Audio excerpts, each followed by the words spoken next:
Smoke lay in the rushes like a thing with breath, rising and settling in thin, reeking veils that the river did not seem to notice. All that water moving on, cold and quite indifferent, as if it had never heard a drum beat or a scream. The bridge towers stood across the green fork, like two black teeth against a sky not dark and not light, a low bruising color between day and night that had the look of a healing wound. Brienne of Tarth's mare lifted her head to the scent and stamped once, twice, before settling again with a rasping breath. The horse had a good heart. She stroked the damp neck with her thumb until she felt the small shiver ease. Her own heart would not ease. It pushed against her ribs like a mailed fist, not with speed but with a plain relentless pressure that would not be soothed by breath or prayer. Oath, she told herself, like a word smoothed to the shape of a pebble by long handling. Oath. The word did not warm her. She had given oaths to men who were dead, and to a lady whose body now swam somewhere in the river beyond the reeds. She did not let herself see Catelyn Stark's pale hands or the red spreading through cloth. She saw a kitchen hearth by night and a woman's tired smile as she'd held her son. Lord Renly's tent smelled of apple oil and green leather, and she had thought the world was simple. A good knight guarded good kings. A sword meant what it was supposed to mean. She had thought herself ugly and clumsy but sure. Then the tent was gilt green and suddenly black, and afterward nothing fit the shape she had memorized. A shout came thin as a reed whistle, far upriver where the music had been. Another shout answered, and then the rustle of brush under careless boots. The mare's ears flicked. Brienne slid from the saddle into the wet, and felt the mud take her weight, cool hands up to the ankles, up to the calves if she was not careful. She took the mare by the cheek, and breathed in that rank comfort of horse sweat. Damp mane, iron. The wind brought a different smell: burnt meat, tallow, ale, piss, wet silk. It was the smell of celebration unmade into carrion.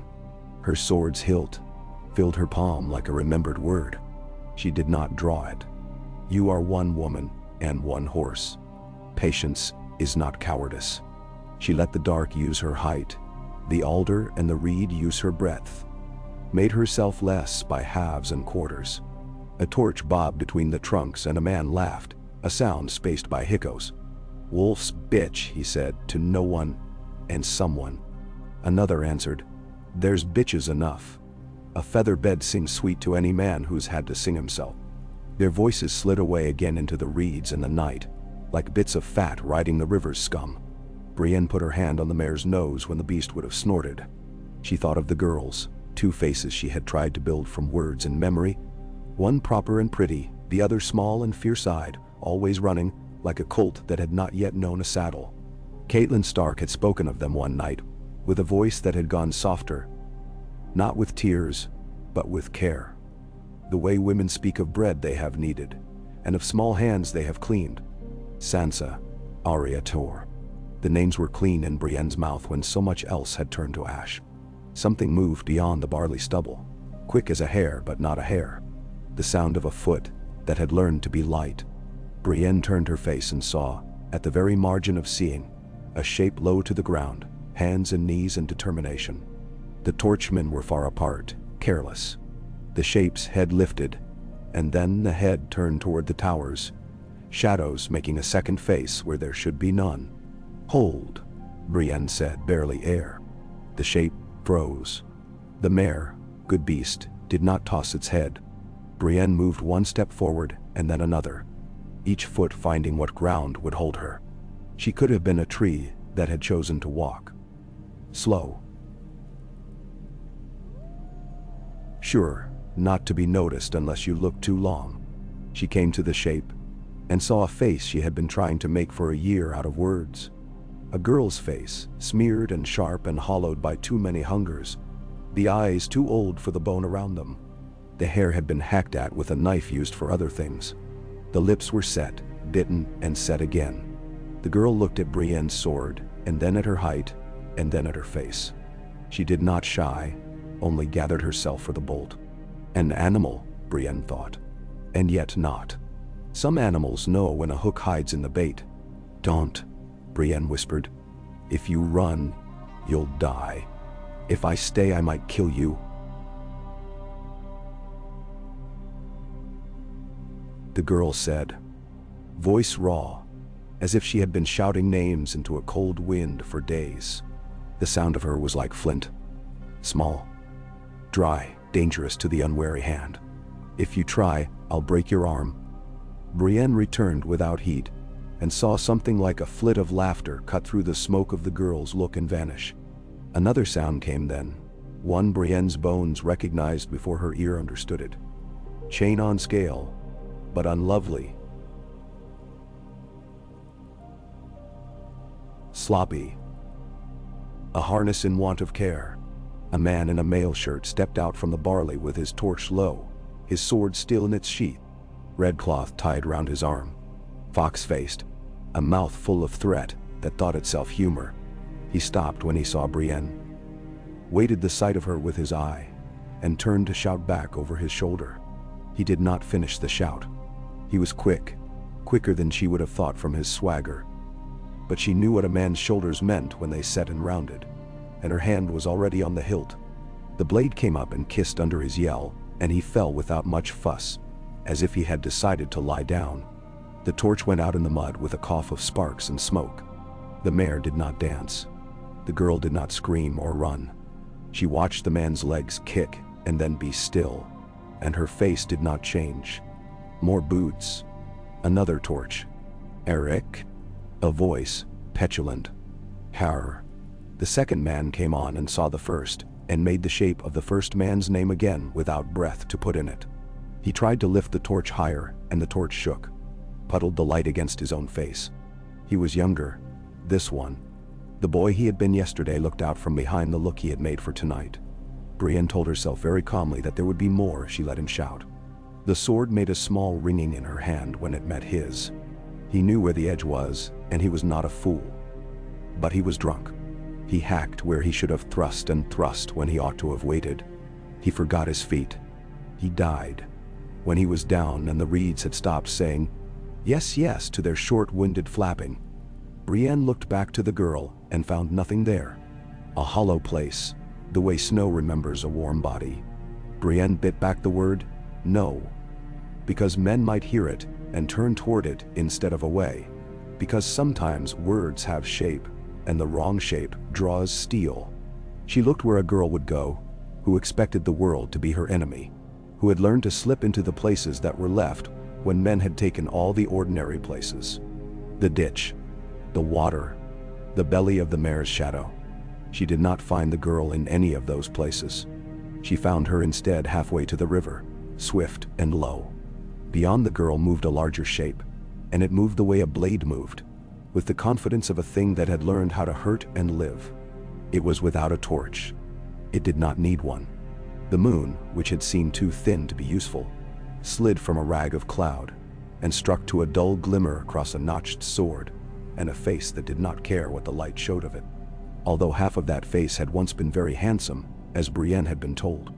Although half of that face had been burned to meat long ago, as any man could see. You'll drown for her, Sandor Clegane said to Brienne, not stopping. She bites, and the water bites. I've had my fill of being bitten. She's a child, Brienne said. I know what children are. They die if they run the wrong way. He reached for the small shoulder. The girl twisted her weight, and his hand took only a smear of wet hair. She kicked, and he took that, turned it aside as if it were a blade, then caught her by the back of the tunic. She made no noise with her mouth. Her breath went out between her teeth with a squeal like a stoat's. He yanked once and had her up and would have put her over his shoulder if Brienne's sword had not cut the air and said, now. Clegane slid back a step without looking at her hand, only at her face. He had the soldier's habit of looking at what can kill you and ignoring all that cannot. He saw in her an obstacle like a door barred, and himself a boot made of iron.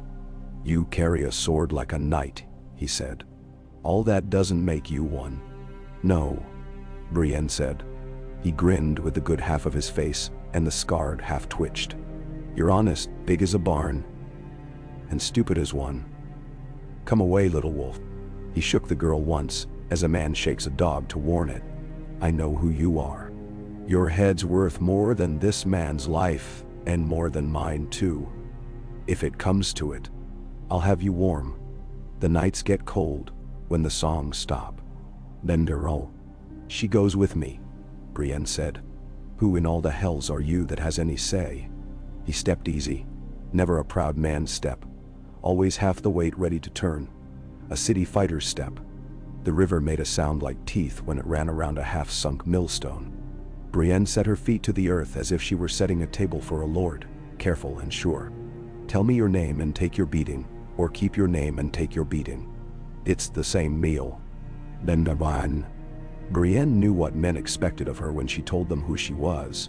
Their faces made a pattern now in her memory, a pattern of surprise and ugliness. She did not much care. Brienne of Tarth, she said. He made a low noise. The big wench in a silk tent.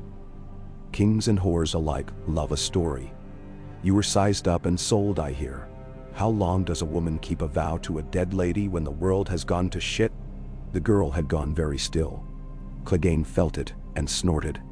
I didn't say her name. You said it by your face. Ben Toll. You said it by your greed, Brienne replied, and was almost pleased at herself for the words. Clegane laughed. Honest. No music to it at all. You should be drinking, and fucking if you can find anyone blind enough, and letting the river take the rest like a wise soul. But you've got the sickness of people who think oaths have ears and eyes. Keep them out of your way. He put the girl down. Not a kindness. Only a rearrangement. He drew his sword. The steel was workmanlike and ill-kept, the leather grip dark with old sweat, and in Clegane's hand, it became not an object, but an intention. This is me telling you kindly. Get away from the river. She's not for you. He came at her with his whole body. He did not examine her guard. He did not sneer at her stance. He used himself the way men use a door-battering ram. She caught him because her bones had learned the lesson her pride would have muffed, and because she had fought men who laughed at her, and those are the most dangerous men, and she was still alive. The jolt ran through her wrists and elbows and into her shoulders and anchored there, a planted stake. He turned the blade and struck again and again, never stopping to test or to feint. She gave ground when she must, and made him pay when she could. Nick and bruise and breath. The reeds hissed around them as if offended. The girl crawled out of the way, not running, not foolish. She watched them both with a stillness that was more frightening than anything else. It was the stillness of a thought that had ceased to be a child's thought. Clegane was quick, and he was strong, and he had been at this for a long time. Brienne knew all that. She had her height. She had the way weight falls if you know where to put it. She had the way of patience, a habit learned by being laughed at, until the laughter had thinned itself to a wire, and she had bent it into a snare. She let him bang at her shield, and then let the shield bang him. She bided. She let him be cruel to himself with his own speed. He slipped once and did not fall. Those are men you should mistrust, the ones who learn in motion. He came at her knee, and she took it on the angle of her blade, and the jolt in her thigh went cold as snow. They tasted each other's breath. He smelled of old wine and old fear and smoke that had nothing to do with tonight's fires. What do you think you are making by this? He grunted. A song. They'll not sing you. They'll say the big wench killed a dog and the dog bit her back and that's all they'll have for it. I don't want them to sing, Brienne said, and gave him a cut that he would remember with weather. It went on. Night has a way of seeming to stop when men fight close. The river ran with indifference. A fish surged, and the splash sounded too loud, as if a bucket had fallen. Clegane saw a place and took it. The edge scraped along her forearm, and the world became for a heartbeat, a white glare. She stepped in, inside his reach, used a shoulder the way a mason uses a mallet, and he went to one knee with a grunt that was almost a laugh, and when he came up, she was already moving. The blade smacked flat against his face, not the burned side, the good side, the place where a man's vanity lives long after prudence has gone to sleep. He snarled and his eyes went black. And she thought, ah, there you are. She had never fought him before, but she knew men like him. She saw the moment when the calculation in him was shoved aside by the insult. That was one kind of danger. It made men careless, and sometimes it made them more terrible. He came hard and low, hook of steel, and she let it pass and paid in blood on her hip for a chance to hammer the ridge of his wrist with the pommel. He cursed, and his fingers slackened, and then his grip was a man happy to have a thing, as if that were all. He laughed again in her face. She swallowed a taste of her own iron and told her legs to be true. It ended, as such things do, not with a flourish, but with a misstep, and then another. Clegane's foot slid on something soft, perhaps a bit of cloth, that had not long ago been part of a man's sleeve. He corrected. His weight went wrong. Brienne was already where his sword should have been and was not, and her blade bit his thigh above the knee where a man is made of muscle and can be undone without killing. His cry was hoarse and honest. He fell, tried to rise, and did not. The girl flinched as if the sound hurt her. The river said nothing. Clegane lay back on his elbows and stared up at the rag of moon as if he would deprive it of light by looking. "Well, take your wolf," he said presently, almost conversational. "Buy her ribbons and teach her to curtsy. There's a stool back in the world somewhere she can sit on that will not be pulled out from under her." He laughed at himself. Then, as if the joke had been saying that such a place existed, the laugh became a cough, and his hand went to his leg and came away black. Brienne stood over him, and the sword had weight.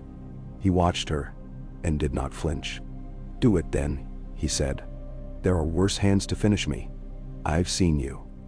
You were the one in green that day, the queen of fools in a tent where the air smelled of a summer orchard. Gods, but that was a long year." He rolled his head toward the girl. "You should thank me, little wolf. I kept you from dying stupid. No one thanks a dog." The girl's mouth moved. It was not a smile. "You killed Micah," she said. The name fell between them like a child's toy dropped by a cliff. It might have meant nothing to anyone who hadn't been there. Clegane blinked, and then did not blink again.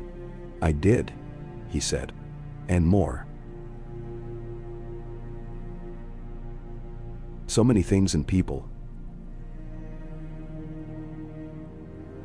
that if they all came to stand around me in a ring, we'd build a wall." He took a breath that scraped and sighed away. "Go on then, wench. I can't walk. That's the end of it. I won't crawl. I'm not that good a dog." Brienne looked at him and knew he was right. He could not walk. He could not chase. He could still kill from his back, because he was Sandor Clegane. But he could not take the girl from her if she chose to go. She could split his throat, and the world would not be cleaner. She had killed 2 boys tonight already who had not known what they were making with their hands. She did not think Clegane had ever not known. But knowing is not always a hanging offense. The thought had no warmth in it. She lowered the sword. He snorted, as if she had disappointed him, and then snorted again because the thought had been too ridiculous for even him. "Oath," he said, his voice a sneer and yet not without respect, and turned his face to the moon and away from them. Brienne went to the girl then. Up close. She smelled of smoke and horse, and a sweetness that was not perfume, but the ghost of a child's skin beneath the grime. The eyes were a cold river color. They did not blink enough. "I won't hurt you," Brienne said, and the girl's mouth twisted in a way that said that sentence meant nothing to her any longer. "I know who you are," the girl said. "Tarth. They say you killed men for Joffrey. They say you danced in a rainbow cloak and wore a sword like a boy plays at kings. They say many things," Brienne said. "I killed no men for Joffrey. I wore a rainbow because I loved a king who gave it to me." It felt odd to make that sound with her mouth. She had used her voice so little these last months, except to say the things that kept her alive. Arya. The name tried to stand up between them like a colt, and Brienne held it back. If she said the name, she might frighten the creature in front of her that might not yet know what it was. "Why do you want me?" the girl asked, ruthless, as if the answer were a weak point to slit. "Because your mother asked it," Brienne said simply. That word made a new quiet in the reeds.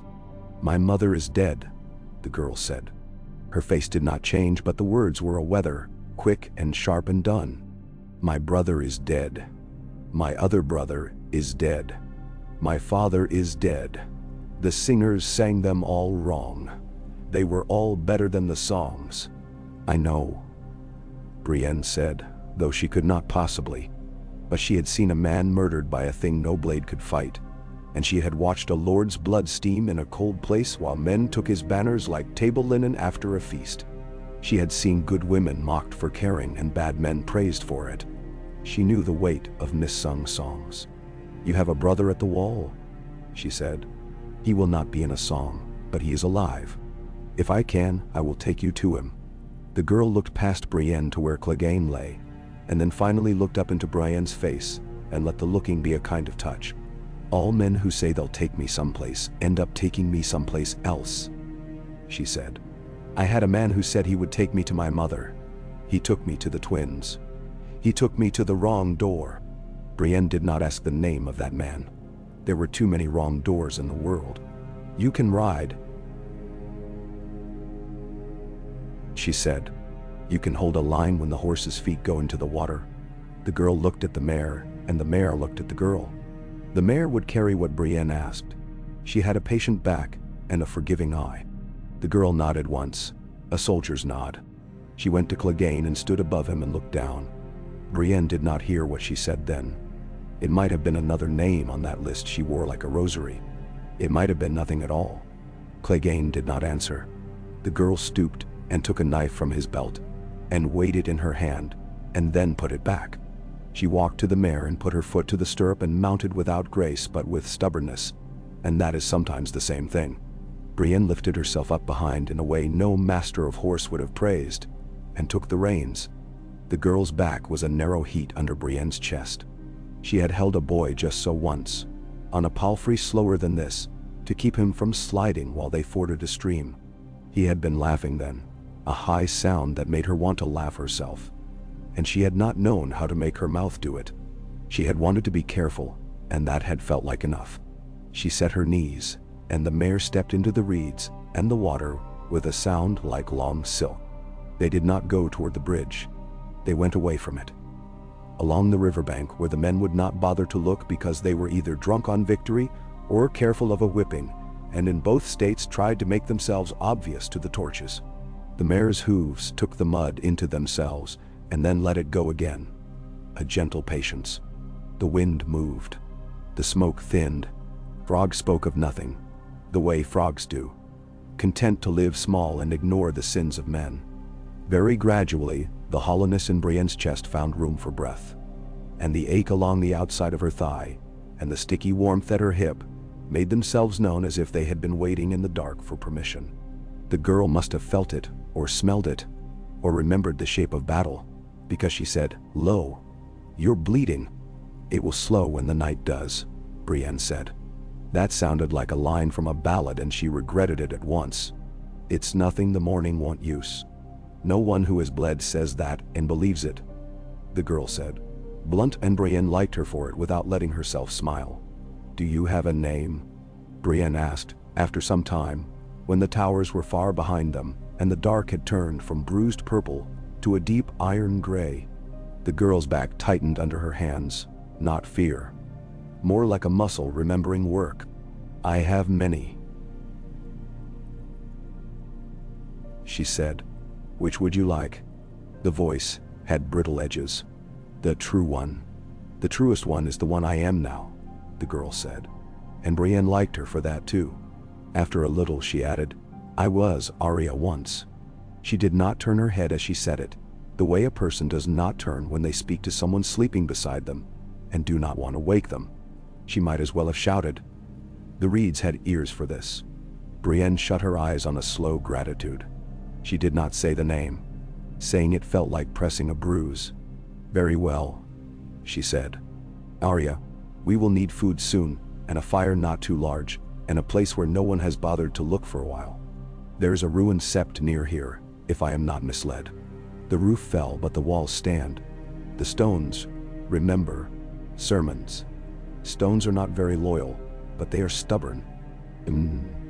You talk like a septon in a story, Arya said, disapproving and perhaps a little pleased. And you fight like a man. I fight like myself, Brienne said gently. A man would not have done better, and some would have done worse. After a time the girl said, brusque, you should have killed him. He'll die anyway.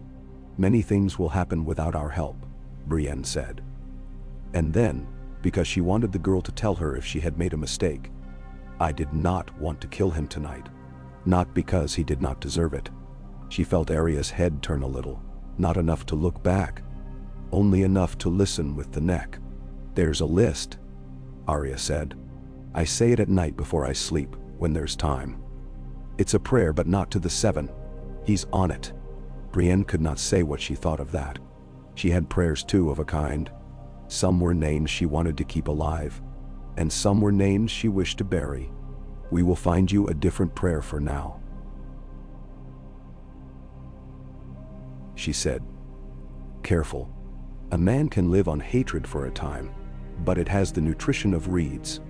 I don't need your prayers, Arya said, sullen as only the young can be sullen, because they have not yet learned how much is lost by refusing what is offered. Brienne let the words lie, like wood put aside for a wetter night.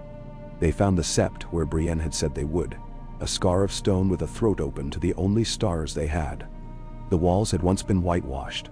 Now they flaked in long, dirty tears that made the flat faces look like they were trying to speak and not managing it. A handful of tiles clung stubborn in the middle of nothing, like a memory of shelter. The 7 niches held nothing. Someone had taken the painted heads long ago to use as bowls or to break in anger. A crumb of blue lapis clung to a corner like a last daylight. Brienne set Arya down and listened for the kind of silence that hides men. Heard only the mouse scritch and the sighing of a blanket of wind.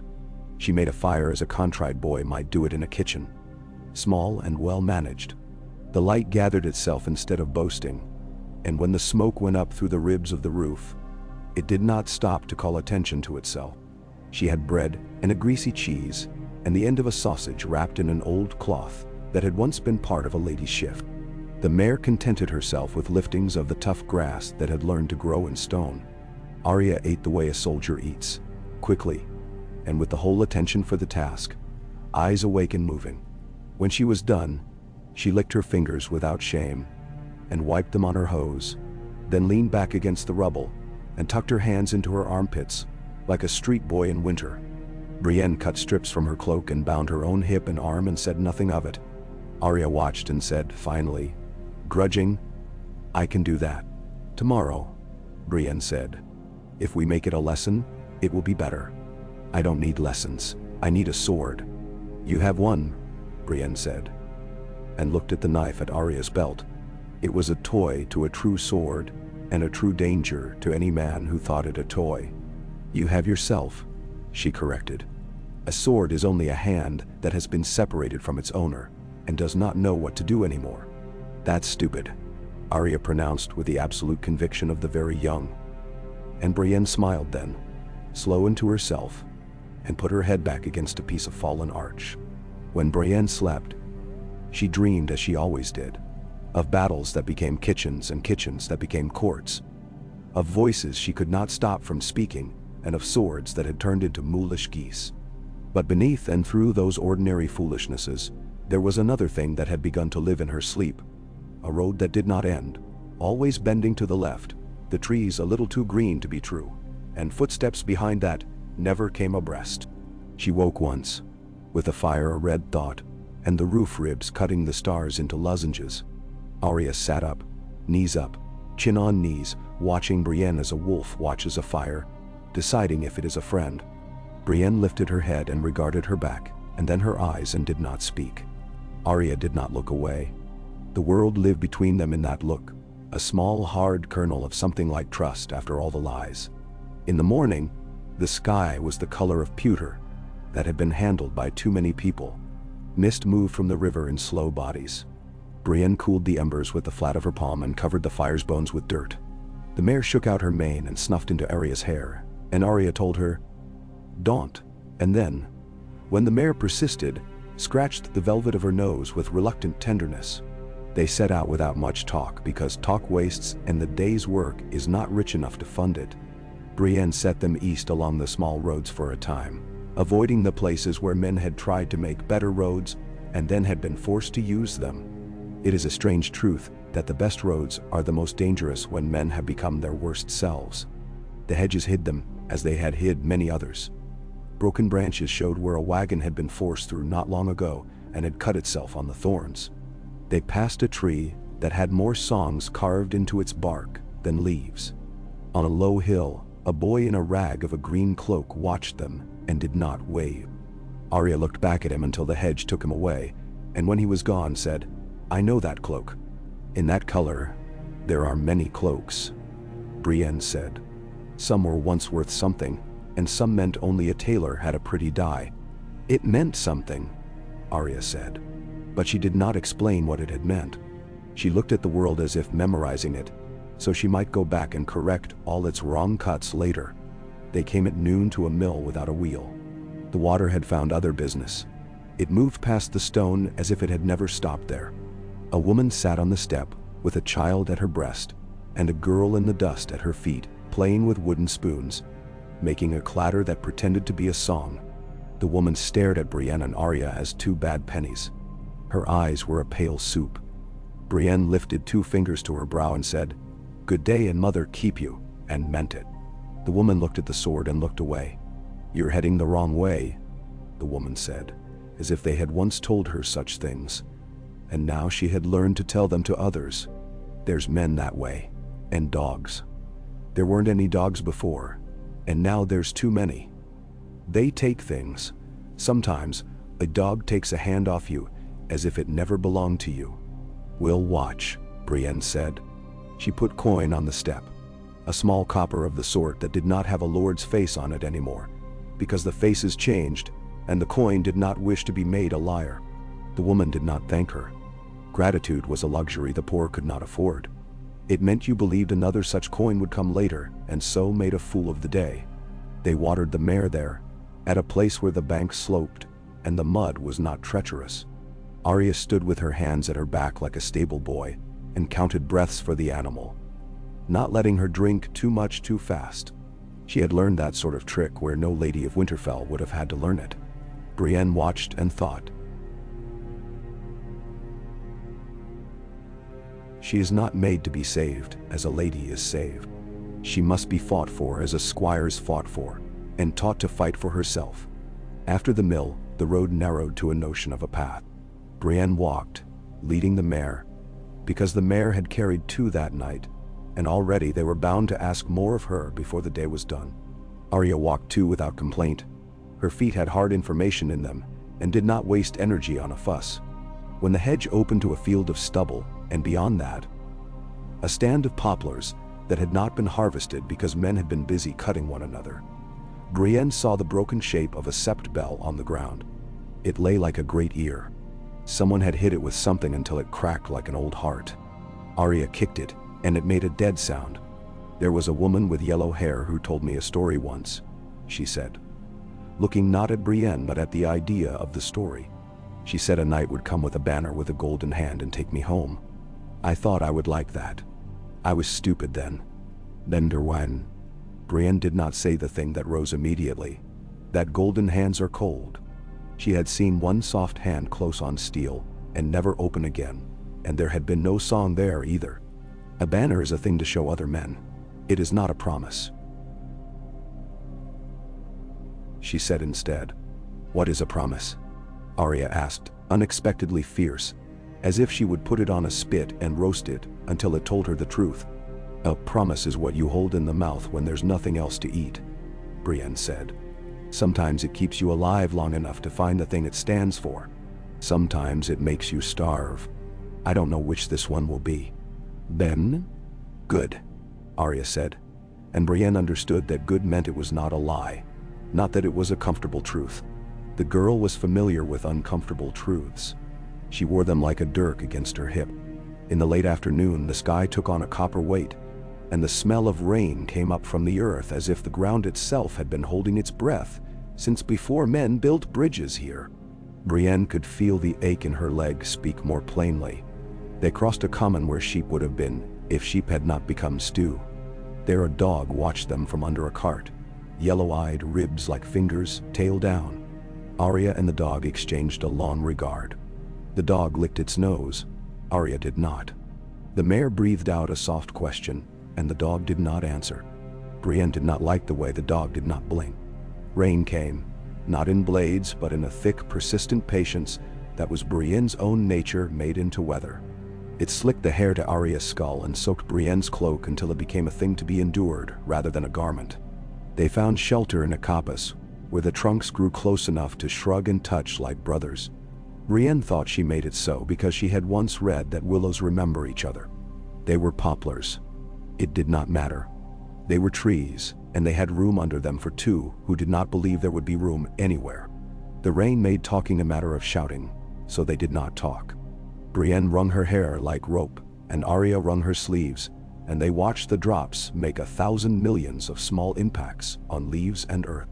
The mare took her pain as horses do, with patience and a kind of long-suffering astonishment at the folly of the world. Water falling from the sky, and stood with a hip cocked and her ears angled to catch the oddest thing. When the rain passed, evening had already begun on the edges of things, lighting only the middle of the world and leaving the corners to shadows.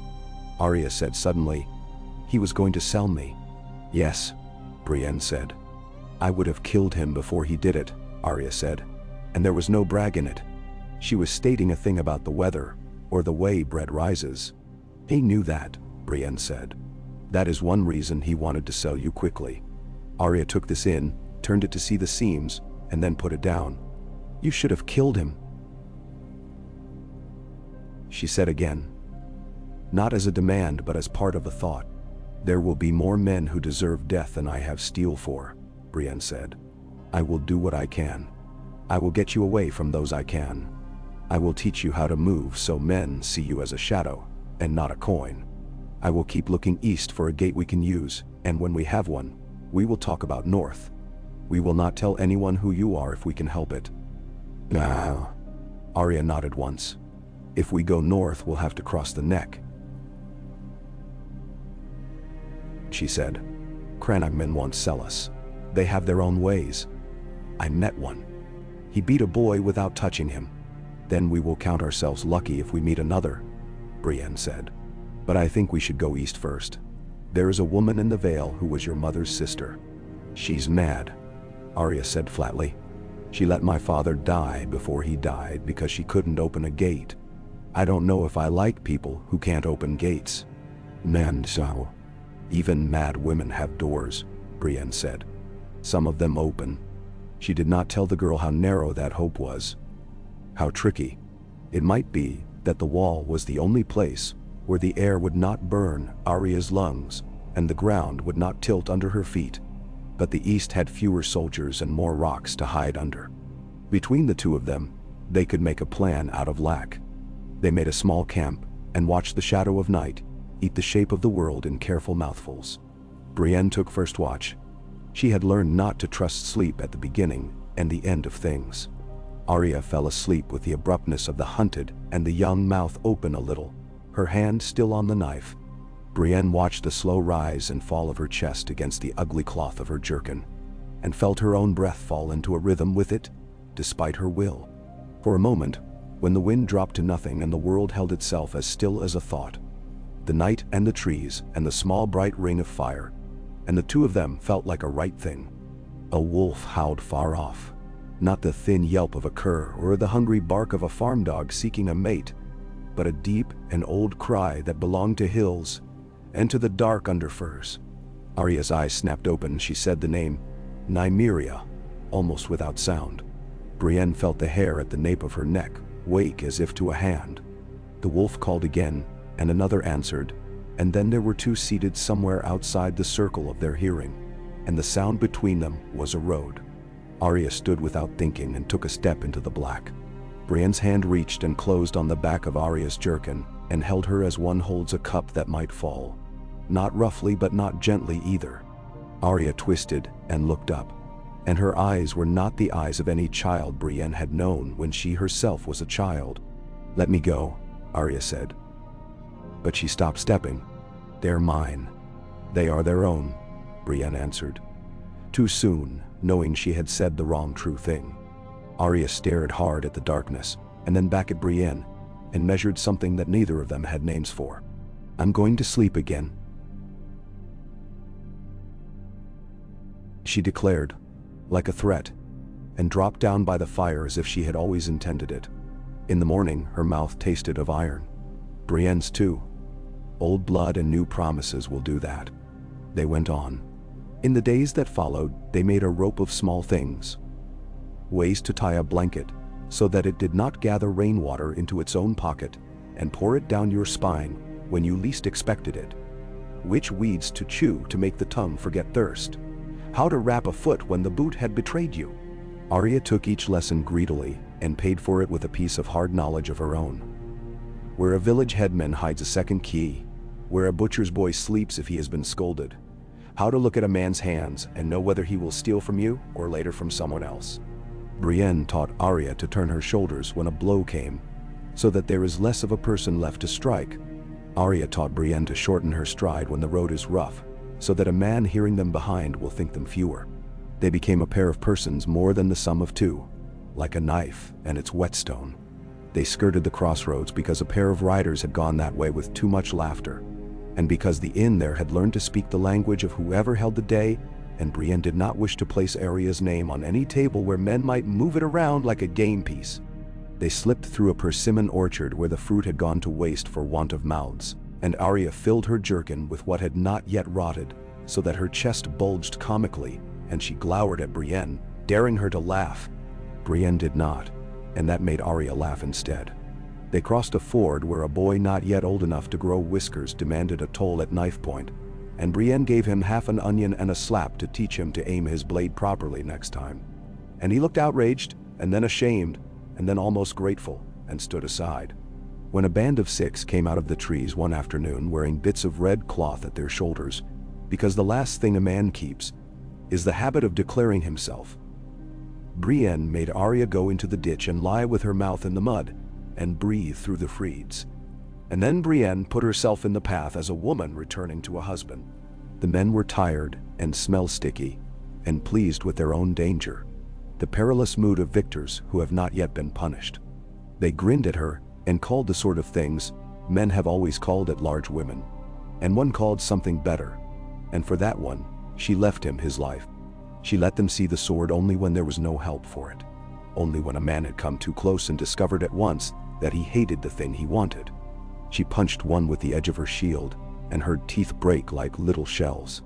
She caught a spear and pulled the man so near with it that her elbow met his throat. The others reconsidered, and there is world enough in that word. They took their broken mouths and their broken ideas, and went away. Arya rose from the ditch brown with mud in the color of her eyes, all the brighter for it. "You should have killed them," she said again, softer, but with the same weight of iron she had put in the words by the river. "Perhaps I did," Brienne said, grim with truth. "Not yet, but perhaps." At night Arya said her list if there was time, quietly. The names like stones dropped into a deep well.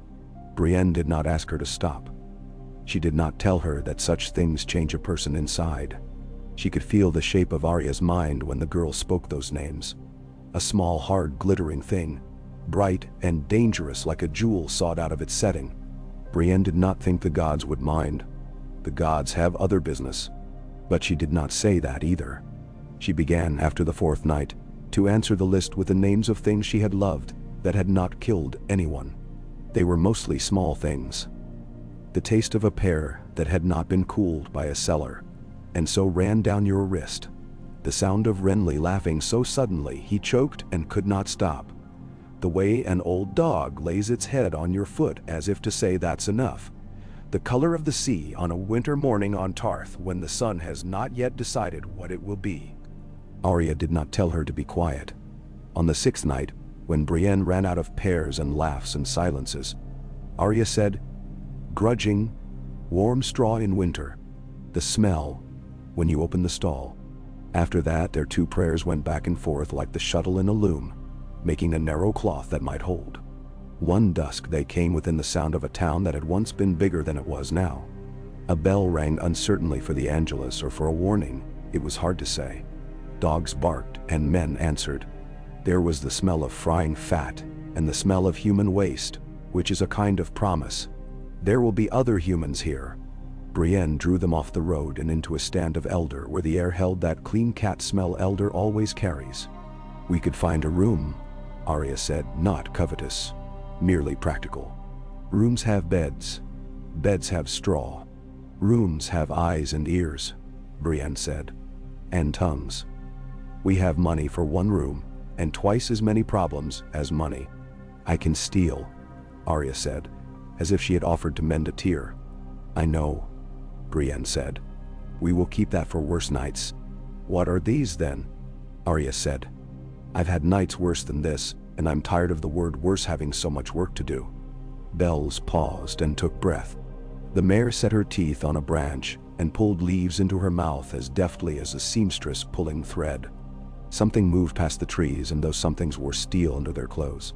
Brienne's hand went to Arya's shoulder and then to the ground, a language the girl had learned in a place that had taught her all the wrong words and a precious handful of the right ones. They went to earth and let the bushes have their shapes. 3 men walked by, speaking low. One had a nasal voice that had learned to whine, and one had a voice like Boots.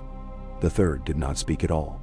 They stopped not far away, and the Boots' voice said, You saw her, and the whine said, I saw a child. And the quiet man said nothing until the other 2 had said too much. And then he said, Children have more coin in their names than men have in their purses. Brienne felt Arya become at once more solid and more invisible. A trick only a few learn, the art of deciding to be the countryside. Brienne could do it, in her way, by accepting her size as another tree men did not notice, because men never look up unless they have been told to admire something. Arya did it by diminishing. The men spoke of a boy with dark hair and a girl with a hard mouth who had passed the town last night, going toward the sea. They traded lies about their bravery. They laughed at the wrong things. They went on. Arya breathed again. They were not talking about me. She whispered, disappointed and relieved. Let us not educate them, Brienne said. We will find a barn on the edge. Farmers keep secrets, and they count better than soldiers. She rose and brushed elder leaves from her hair, and her shoulder complained, and she told it kindly later. The barn smelled of old hay and mice, and a faint sweetness. A cow turned its head from a pen and looked at them without judgment. A courtesy Brienne appreciated in beasts and rarely found in men. An old woman came from the house with a lantern that had more soot than flame on its glass. She looked at Brienne's height and at Arya's knife and made her sums. No men? She asked, and Brienne shook her head. Not for a long time, the woman said, and nodded at that as to something that had done right by her. She took 3 small coins and gave them straw, and a corner dry enough, and a bowl of something that had once been milk and now thought well of itself. She looked at Arya with a recognition that had nothing to do with names and everything to do with having been young and angry once. Don't grow all the way up, she advised without irony. It's ugly there. Arya looked wounded, as if the old woman had seen through her trick and found a girl who still wanted to sleep in a bed that never moved. That night Brienne dreamed again of the left-bending road. But this time there were 2 sets of footsteps behind her, and one small one ran ahead. When she woke, Arya was gone from her side, and for a moment Brienne felt the cold gnawing panic of a child who has lost her mother in a crowded market. She held herself still and listened, and heard the faint clack of wood against wood from outside, like a boy fencing with a brother who does not push back. She rose and went to the doorway and found Arya in the yard with 2 staves she had taken from a pile of mending wood, turning them end over end with more speed than grace, and then stopping and setting her shoulders and doing it again until the speed became the grace itself. Show me, Brienne said, and took a stave in one hand. The wood felt light to her, toy-like. She moved slower than Arya expected, and forced the girl to watch, to see where the wrist lives and where the elbow pretends to live. Arya's mouth twisted with the pain of learning. She adapted. She did not steal looks. She stole steps. She had not had a teacher who loved her in this art. Brienne could not say she loved her. Love is too large a word to be thrown about in a barn like straw. But she respected Arya's hunger, and her bones ached at the sight of such ruthless need in such a small frame. Again, Arya said, and again, till sweat made a new skin on her. The cow chewed and watched with slow approval, a jury of one. Toward noon, when the sun was a flat coin pressed into a sky that would not take a mark from it, a rider came into the yard with a clatter that had nothing to do with necessity and everything to do with being seen. He wore a faded surcoat that had once been Kingslayer red and now was the color of an old bruise. His hair had been braided at some point by a woman with a sense of humor, and then left to unravel. He swung down with the easy hip of a man who had been riding longer than he had been walking. He smiled at the old woman, and at the cow, and at the shadow in the doorway that he had not yet decided was a woman or a wall. "Good wife," he said, and Brienne heard the kind of courtesy that had begun life as mockery and learned to pretend to be honest. "Have you seen a pretty girl and a boy with a long face traveling together? They would have passed this way 3 days gone. The Lord at the crossing has a keen interest in them, and he is generous with men who are interested on his behalf." "Men?" "No boys," the old woman said, and at once made a liar of herself with a twitch of her chin in Arya's direction. The rider's eyes followed the twitch and were surprised by what they found. Girls sometimes surprise men by existing in plain sight. He looked at Arya and saw not beauty, but intention. He looked past Arya at Brienne and saw a problem. He put his hand on his sword because men often touch the thing they are thinking of. "Good day to you," he said with a new voice now that was more careful. "Are you traveling far?" "Farther than your questions," Brienne said, and did not move her hand to the hilt of her sword, because that would have been a kind of deference she did not owe him. "We've coin for hay and a good word." "The good words are all used up," he said, amused again because men love their own wit. "The coins go where the good words don't. I have a purse with a lord's face hammered flat on it, and a list with the names of 2 children who have no business on any road at all. It's a poor thing, the world, when even lords have to write their own lists. You haven't seen them?" "And now, we have seen many things," Brienne said, and turned her head slightly toward Arya because she could feel the girl bristling like a cat taught by the streets. "We have seen rain." "That we have," the man said, and the smile flickered. "If you see the others, turn them to the road with the chopped alder. There's a man there who can help them along." He flicked one finger off his brow and remounted, and rode away with the back of him as insolent as the front. Arya spat into the dust. "I hate them," she said. "You will hate yourself if you let them have the shape of your days," Brienne said. "We will leave by the pear trees." Arya looked at her as if she had spoken an incantation, which, in a way, she had. They cut through the orchard and took a path used by deer and by men who wished to be deer. After an hour, they came to a dry stream and followed it, because stream beds are good at hiding those who have learned to be stones. The mare's hooves clattered on the fossils of water, and Arya put her hand on the horse's neck when they had to jump a place where old floods had bitten the earth away. "We can't do this forever," Arya said. Not petulant, only architects talk. "We have to pick a thing and do that thing, and not a dozen things and call it a plan." "East to the Vale," Brienne said. "If the gate opens inside. If it shuts, north. We will try one thing at a time and not call it all a plan until it works." No. Arya accepted this, not because she believed the gate would open, but because doing one thing is the only way to do anything. She chewed on a piece of old rye bread as if it had insulted her, and then put the last of it in her pocket when she saw Brienne watching. The light grew thick and buttery, and the shadows long and thin, as if stretched on a rack. They came down out of the stream into a small meadow where the ground was hummocked with molework, and the mare put her foot wrong and went down on her knee with a sound Brienne felt in her teeth. Brienne was off her back at once, hand to the bridle, voice a rope. The mare shook, struggled, bound herself again, stood, breathed. Brienne's heart hammered like a man banging on a door that would not open. Arya had fallen clean and rolled and come up with the knife in her hand, eyes bigger than anything else in her. "She's fine," Brienne said because she needed to believe it, and because Arya needed to hear it. The mare was fine. She would be less fine later, but for now, she was fine. They went on slower, because there is no fault in caution. Toward evening they crested a hill and looked down on a road that was a real road. One you could count on to take you to a destination of someone else's choosing. Men moved on it like ants on a line to a suite.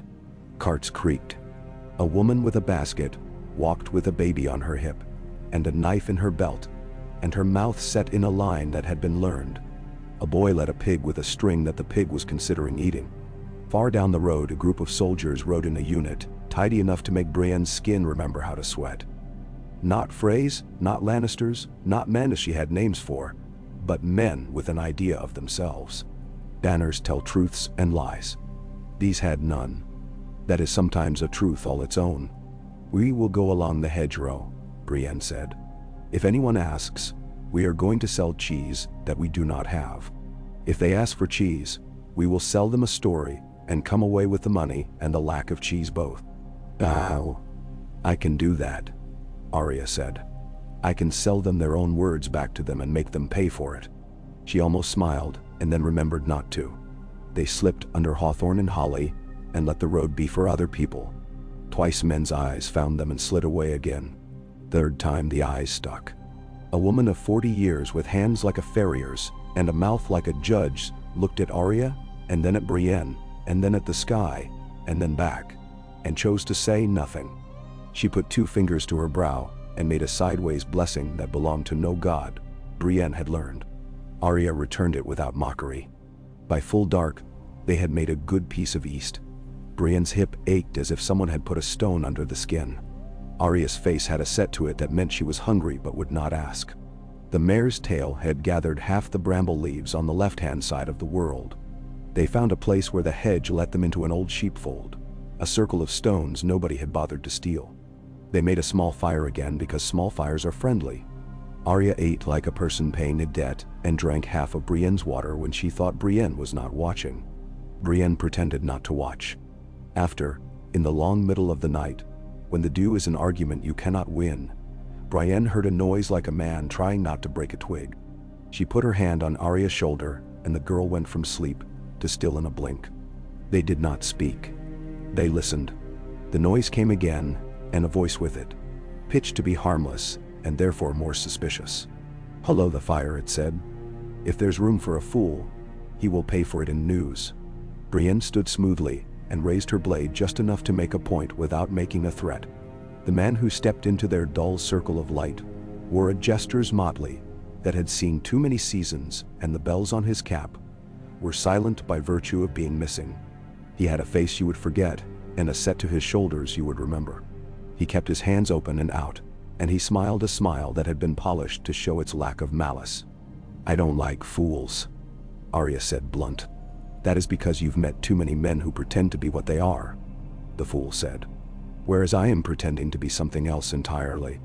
He looked at Brienne, and the look was not like other men's.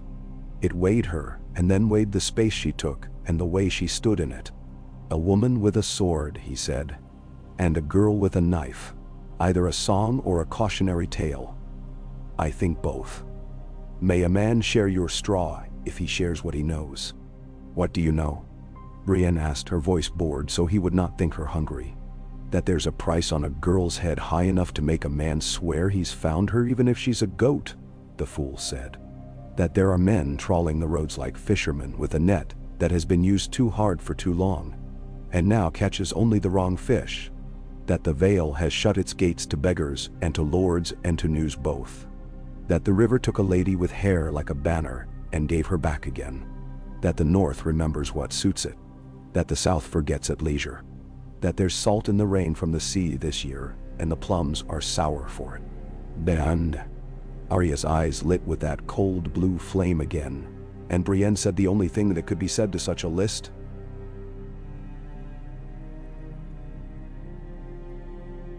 "Sit." He sat with relief that he tried to cover and failed. He ate with care, not for his greed but for their stock, as a man does who has learned that tomorrow exists. When he had eaten, he said, I am called what men will. But I was born to the name of Dermot, which nobody remembers. I will answer to that if you use it softly. He did not ask for their names. He had seen something that made him careful. Brienne heard him out and weighed the truth in him.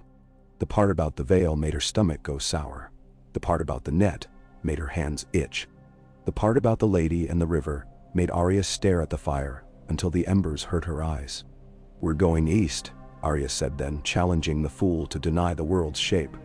You are, he agreed. And then you will bend like the river because there will be a rock. So says a fool. He lay back then, closed his eyes in a way that gave all his worst places to the night. Arya looked shocked by the trust or the pretense of it. Brienne sat and watched the hedges and the sky, and the place where her breath became the night's breath, and did not tell either of them that the sound of wolves had come nearer. When the dawn found them, it found them already up. Dermot had gone before them without taking anything that belonged to them, which is a rarer civility than men think. They took a lane Dermoted by cart ruts, and followed it toward a crag that remembered a castle. Only the castle had forgotten the crag. Somewhere back on the road men shouted, and somewhere nearer yet a woman sang a lullaby that had no tune.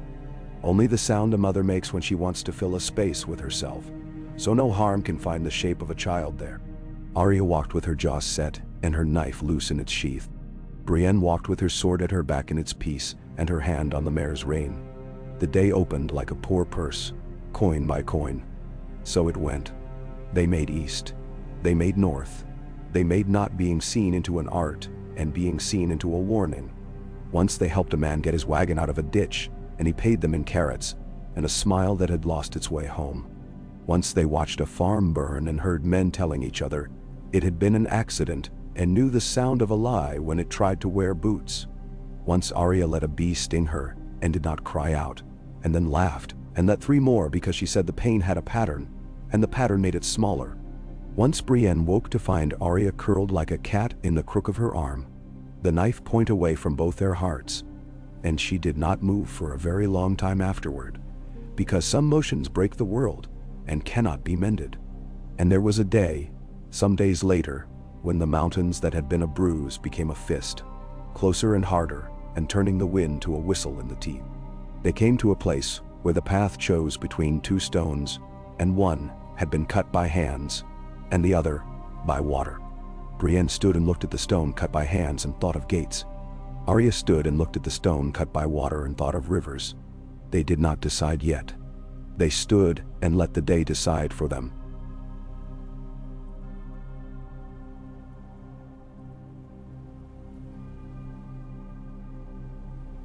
How long a person is allowed to think. Behind them, somewhere in the long rag of the riverlands, men shouted in triumph, and men shouted in loss, and the sound was the same if you did not listen for the words. The world went on with its business. The wolves called once and twice, and then, in the pause, Arya said, very small, I don't want to lose all my names. You won't, Brienne said. And the answer was both a promise and a prayer and a lie, and the closest to truth she could give. She set her hand between Arya's shoulders and did not push and did not pull. The path waited. The mountains watched. The sea turned its old attention toward the land and away again as it had done before there were men to notice it. East first, Arya said, and found a smile in herself like a hidden knife. If the gate won't open, we'll break it. We'll knock, Brienne said, dry. Breaking makes noise. She stepped forward, and Arya stepped with her, and the mare followed, because the mare had learned to trust the tall woman and the small hard girl. And the hedge closed behind them as if it had been designed for it. And the day began again, 1 foot, and then the other, as if the world could be made into a promise simply by the practice of going on. Okay. They took the path that had been cut by water, because the water had gone that way often enough to persuade stone to agree. It meant they were mostly walking at a slant, crabwise over shale and fern, and when they came up from it at last to a shoulder of ground, where the grass had the color of an old helm, their calves spoke in a tongue all their own. The air grew thinner by the measure of a breath between words. Far to the north, the line of the world went ragged where the high country began in truth. It was like looking at a row of old men's teeth. Brienne had been on that high road once in a different story. The wind there bit through wool and leather as if it had learned its manners from knives. There were men in those hills who did not like the smell of the south and never would. She thought of a woman and a boy she had guided once through snow that tried to make them small, and of a dwarf's big laugh, and then she put those away because the present had sharp edges and did not have room for the past to knock against. The mare blew and stamped, and then forgave them. Arya had her knife out for no reason that could be seen, and every reason that could be felt. She turned it in her hand by habit, as if the blade were learning the geography of her palm. If we keep going toward the mountains, we'll have to take the high road, she said, almost approving, like a mason admiring another mason's wall. Mend up there without any help from other men. Then we will be careful to offer none, Brienne said. Our business is elsewhere. Arya squinted along the line where the road would be, if it were a road and not simply an old thought men had about where to walk. I know a way to the sea that isn't all rocks, she said. A man told me once, at an inn. He lied about most things and told the truth about that, because he'd forgotten it wasn't worth coin to him. Then no. Ulpans, Brienne said, tasting the name as if it might be spoiled. She had passed through Maidenpool once and smelled the smoke that had got into the mortar. She had seen the way a man under another man's banner spits when he says the Lord's name and wipes his mouth, as if that will remove the taste. Beyond Maidenpool lay the poor little town with its poor little quays and its brown flats gleaming when the tide withdrew. If there was a boat, and if the boat had a captain who would take two who did not wish to have their names named, the sea could do what roads could not, carry them past all the arguments of men and lay them near to White Harbor and a chance of the wall beyond. It's east, Arya said, efficient. The wind's often wrong, but east is where it belongs anyway. They tilted back down from the shoulder, knees loose, feet finding the angle that will save an ankle. Brienne kept the mare between them and any sudden slope. The light was honest, a thin, high white that did not pretend to be anything else. When the wind came, it carried the faintest tang of salt with it, the way a widow wears a ribbon to tell the village something they already know. The land began to change subtly. Hedgerow gave way to hawthorn and bramble, the bramble to marsh grass where the ground began to fail its own promises. The birds changed shape and voice. Larks traded themselves to gulls, who laughed like unkind men. At a place where an alder leaned into a ditch, as if tired, and had been caught that way for a year, they found a man in a rough robe that had once been brown, and was now the color of good dirt, leading a little donkey with a face like a sermon, and a dog with a scar that made its left ear cock forever, as if listening to God. The man's feet were bare and hard as shovel blades. He had the sort of beard that spoke of indifference rather than piety, and a voice like warm bread. Peace to your path, he said, without asking if they deserved it. He looked at Brienne's sword and did not blink. He looked at Arya and did not call her pretty, which earned him more than coin. There's a road this way that will take you to Maidenpool, if you have business that doesn't end with killing. All roads end with killing, Arya said, unpersuaded. The dog regarded her gravely and then sneezed. Some do not, the barefoot man replied, cheerful in his refusal. Some end with mending.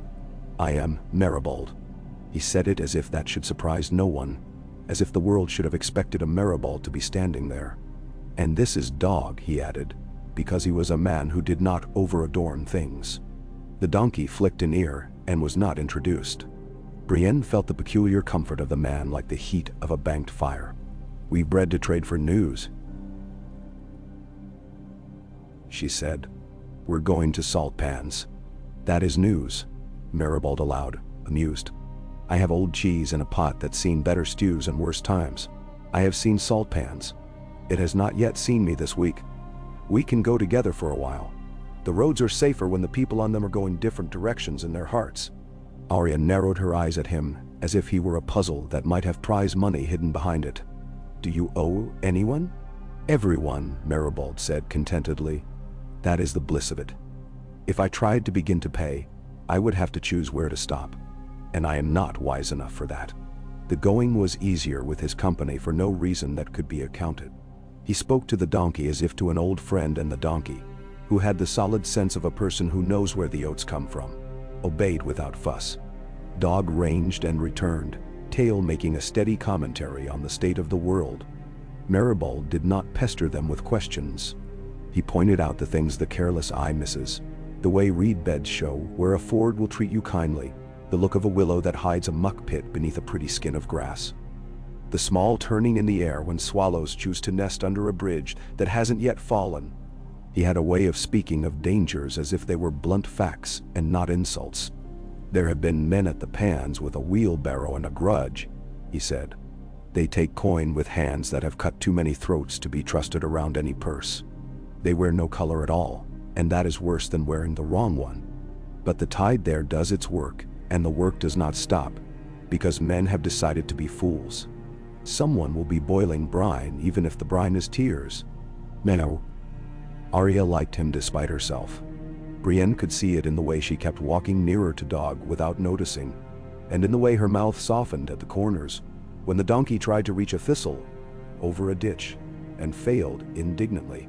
When they came to a village with a sign that swung not because there was wind, but because it had been pushed too often by men to whom pushing was a kind of speech. Maribald walked on, and Brienne and Arya walked on with him. A woman with pale hair like wet straw watched them from a doorway, one hand on the lintel, as if to keep the house from leaving without her. No men watched because the men who would have watched were elsewhere, watching other people die. By twilight they reached a low ridge, and from there they could see the flat shine of the pans themselves, all the metallic colors the sky could think of, laid out in squares with dikes between like a poor knight's idea of a chessboard. Beyond, the brown flats went out to where the sea pretended to begin and end. Closer in, the roofs of salt pans looked as if a child had arranged toys on a table, and then someone had wrapped the underside. Smoke rose in thin, uncertain threads. 2 ships lay off in the roadstead, neither big enough to have a name that mattered to men who write things down, and a handful of skiffs tugged at their ropes like hounds eager to be let loose. "There," Maribald said, not triumphantly. "No place is safer than another now, but ships think about different dangers than roads do. I have half a friend at the quay who will bring his eyes and not his questions if we ask him properly."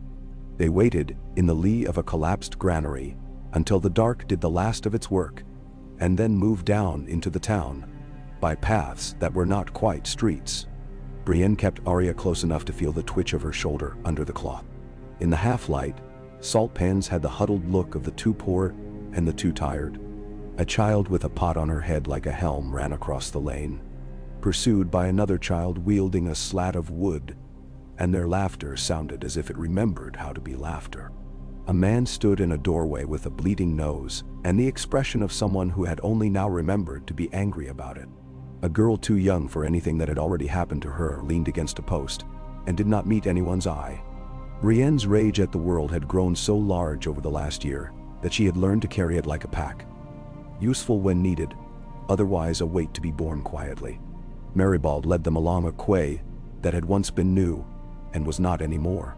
The smell of salt and old fish and tar wrapped itself around them and made a tent. Men with ropes for hands worked in a silence made by habit rather than care. A lean fellow with a white streak in his beard, like a tide mark, raised his head and saw Maribald, and gave him a nod that people give only to those who have not borrowed recklessly. "Brother," he said, though Maribald wore no orders mark, "you've brought me customers who don't want to be customers." "Peter," Maribald said with that same warm-bred voice, "I've brought you travelers who need the river's mouth to open wider than men's gates do. You remember when it used to do that for anyone with a net?" Peter scratched his cheek under the salt. His eyes took in Brienne's height, and Arya's small, dangerous stillness, and the good mare whose legs told a careful man that she had been honest labor all her life. "There's a man with a galley who thinks he's a lord because he has 2 oars more than another man," he said reluctantly. "He asks questions like a mummer in a bad play, and he wants papers with seals that look as if they have had their dinner. But there's also a brave Aussie with a nose like a broken promise who has no time for any of that so long as your coin is real and your mouths are shut. The brave Aussie takes on salt meat and ferrying fools. We are all fools tonight." "Bravos," Arya said, tasting the word like a burnt crust. "Is he going to Bravos?"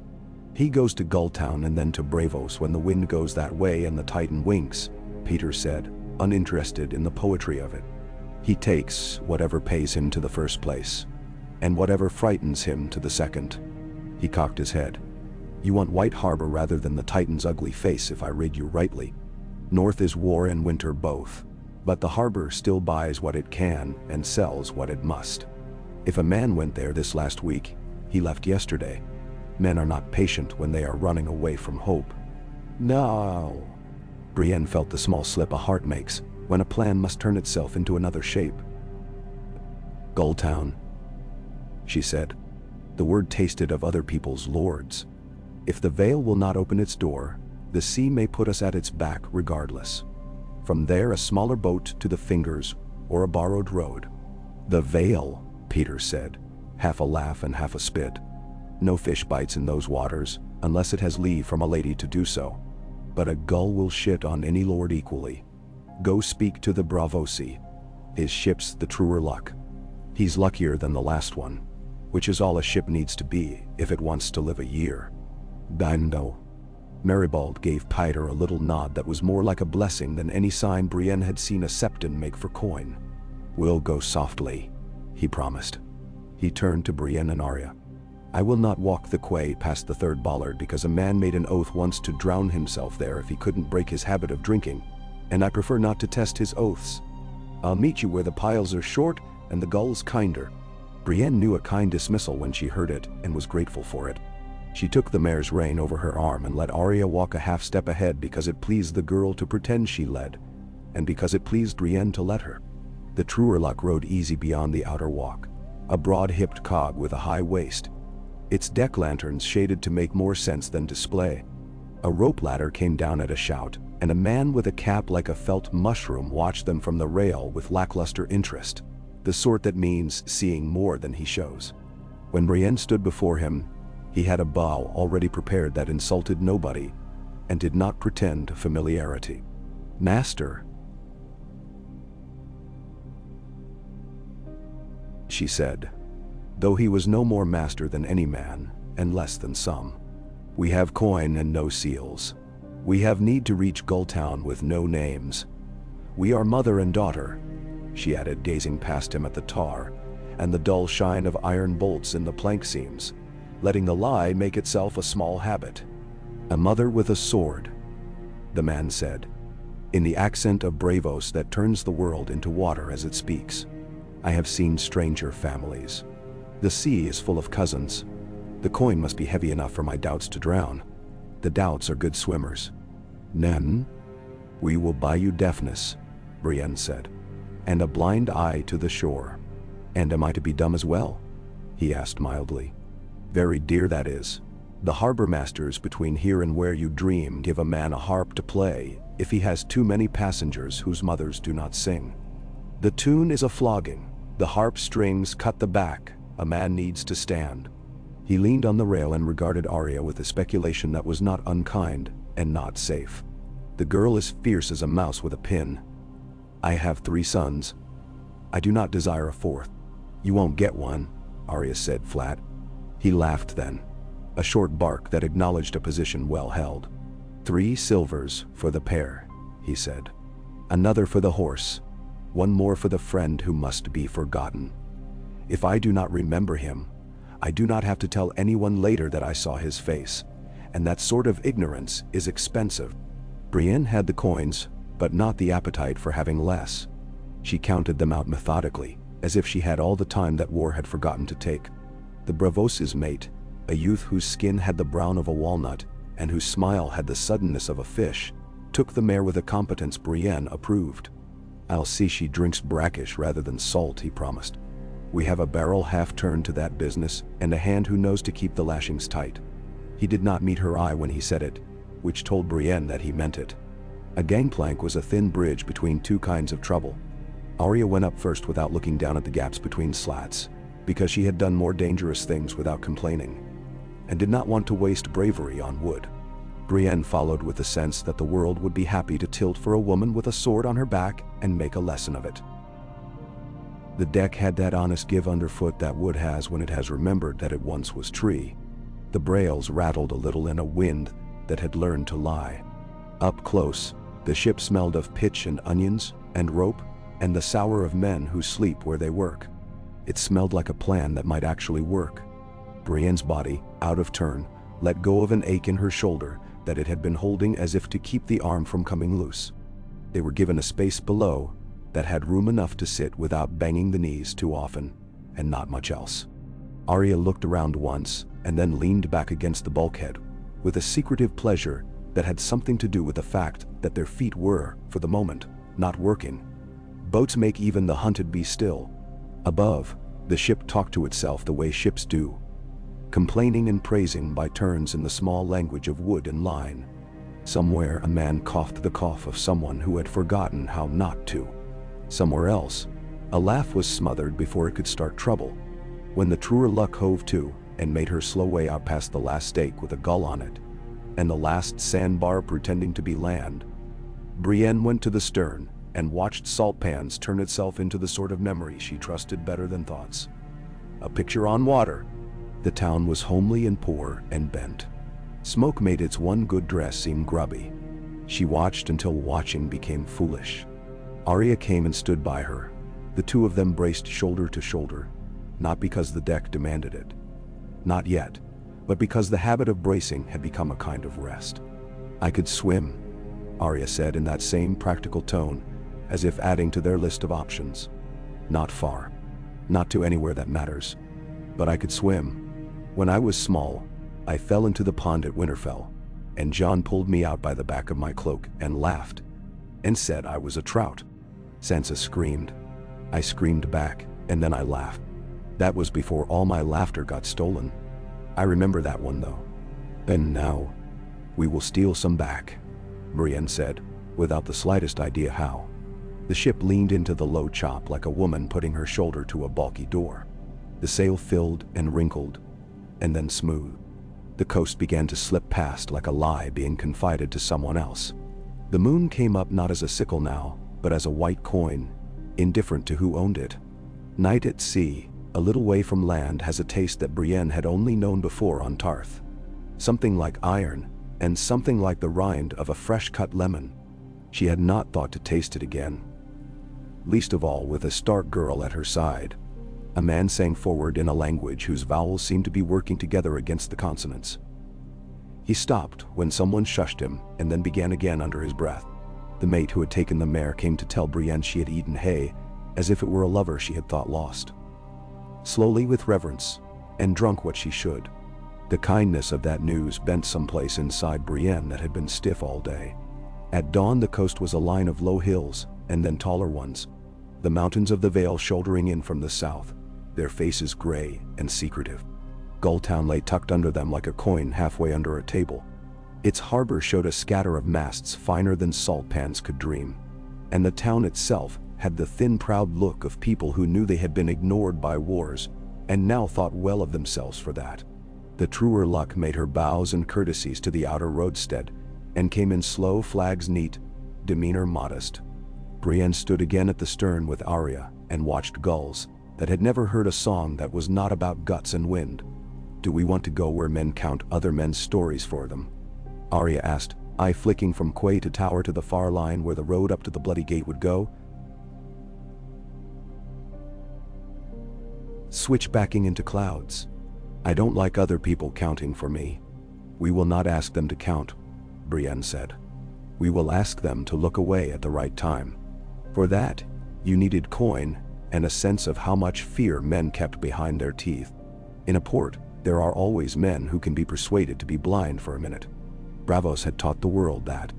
The Braavosi captain took his due by taking nothing further and by not saying anything at all to the clerk, who came aboard to ask the questions a clerk must ask if the world is to keep its pretense of order.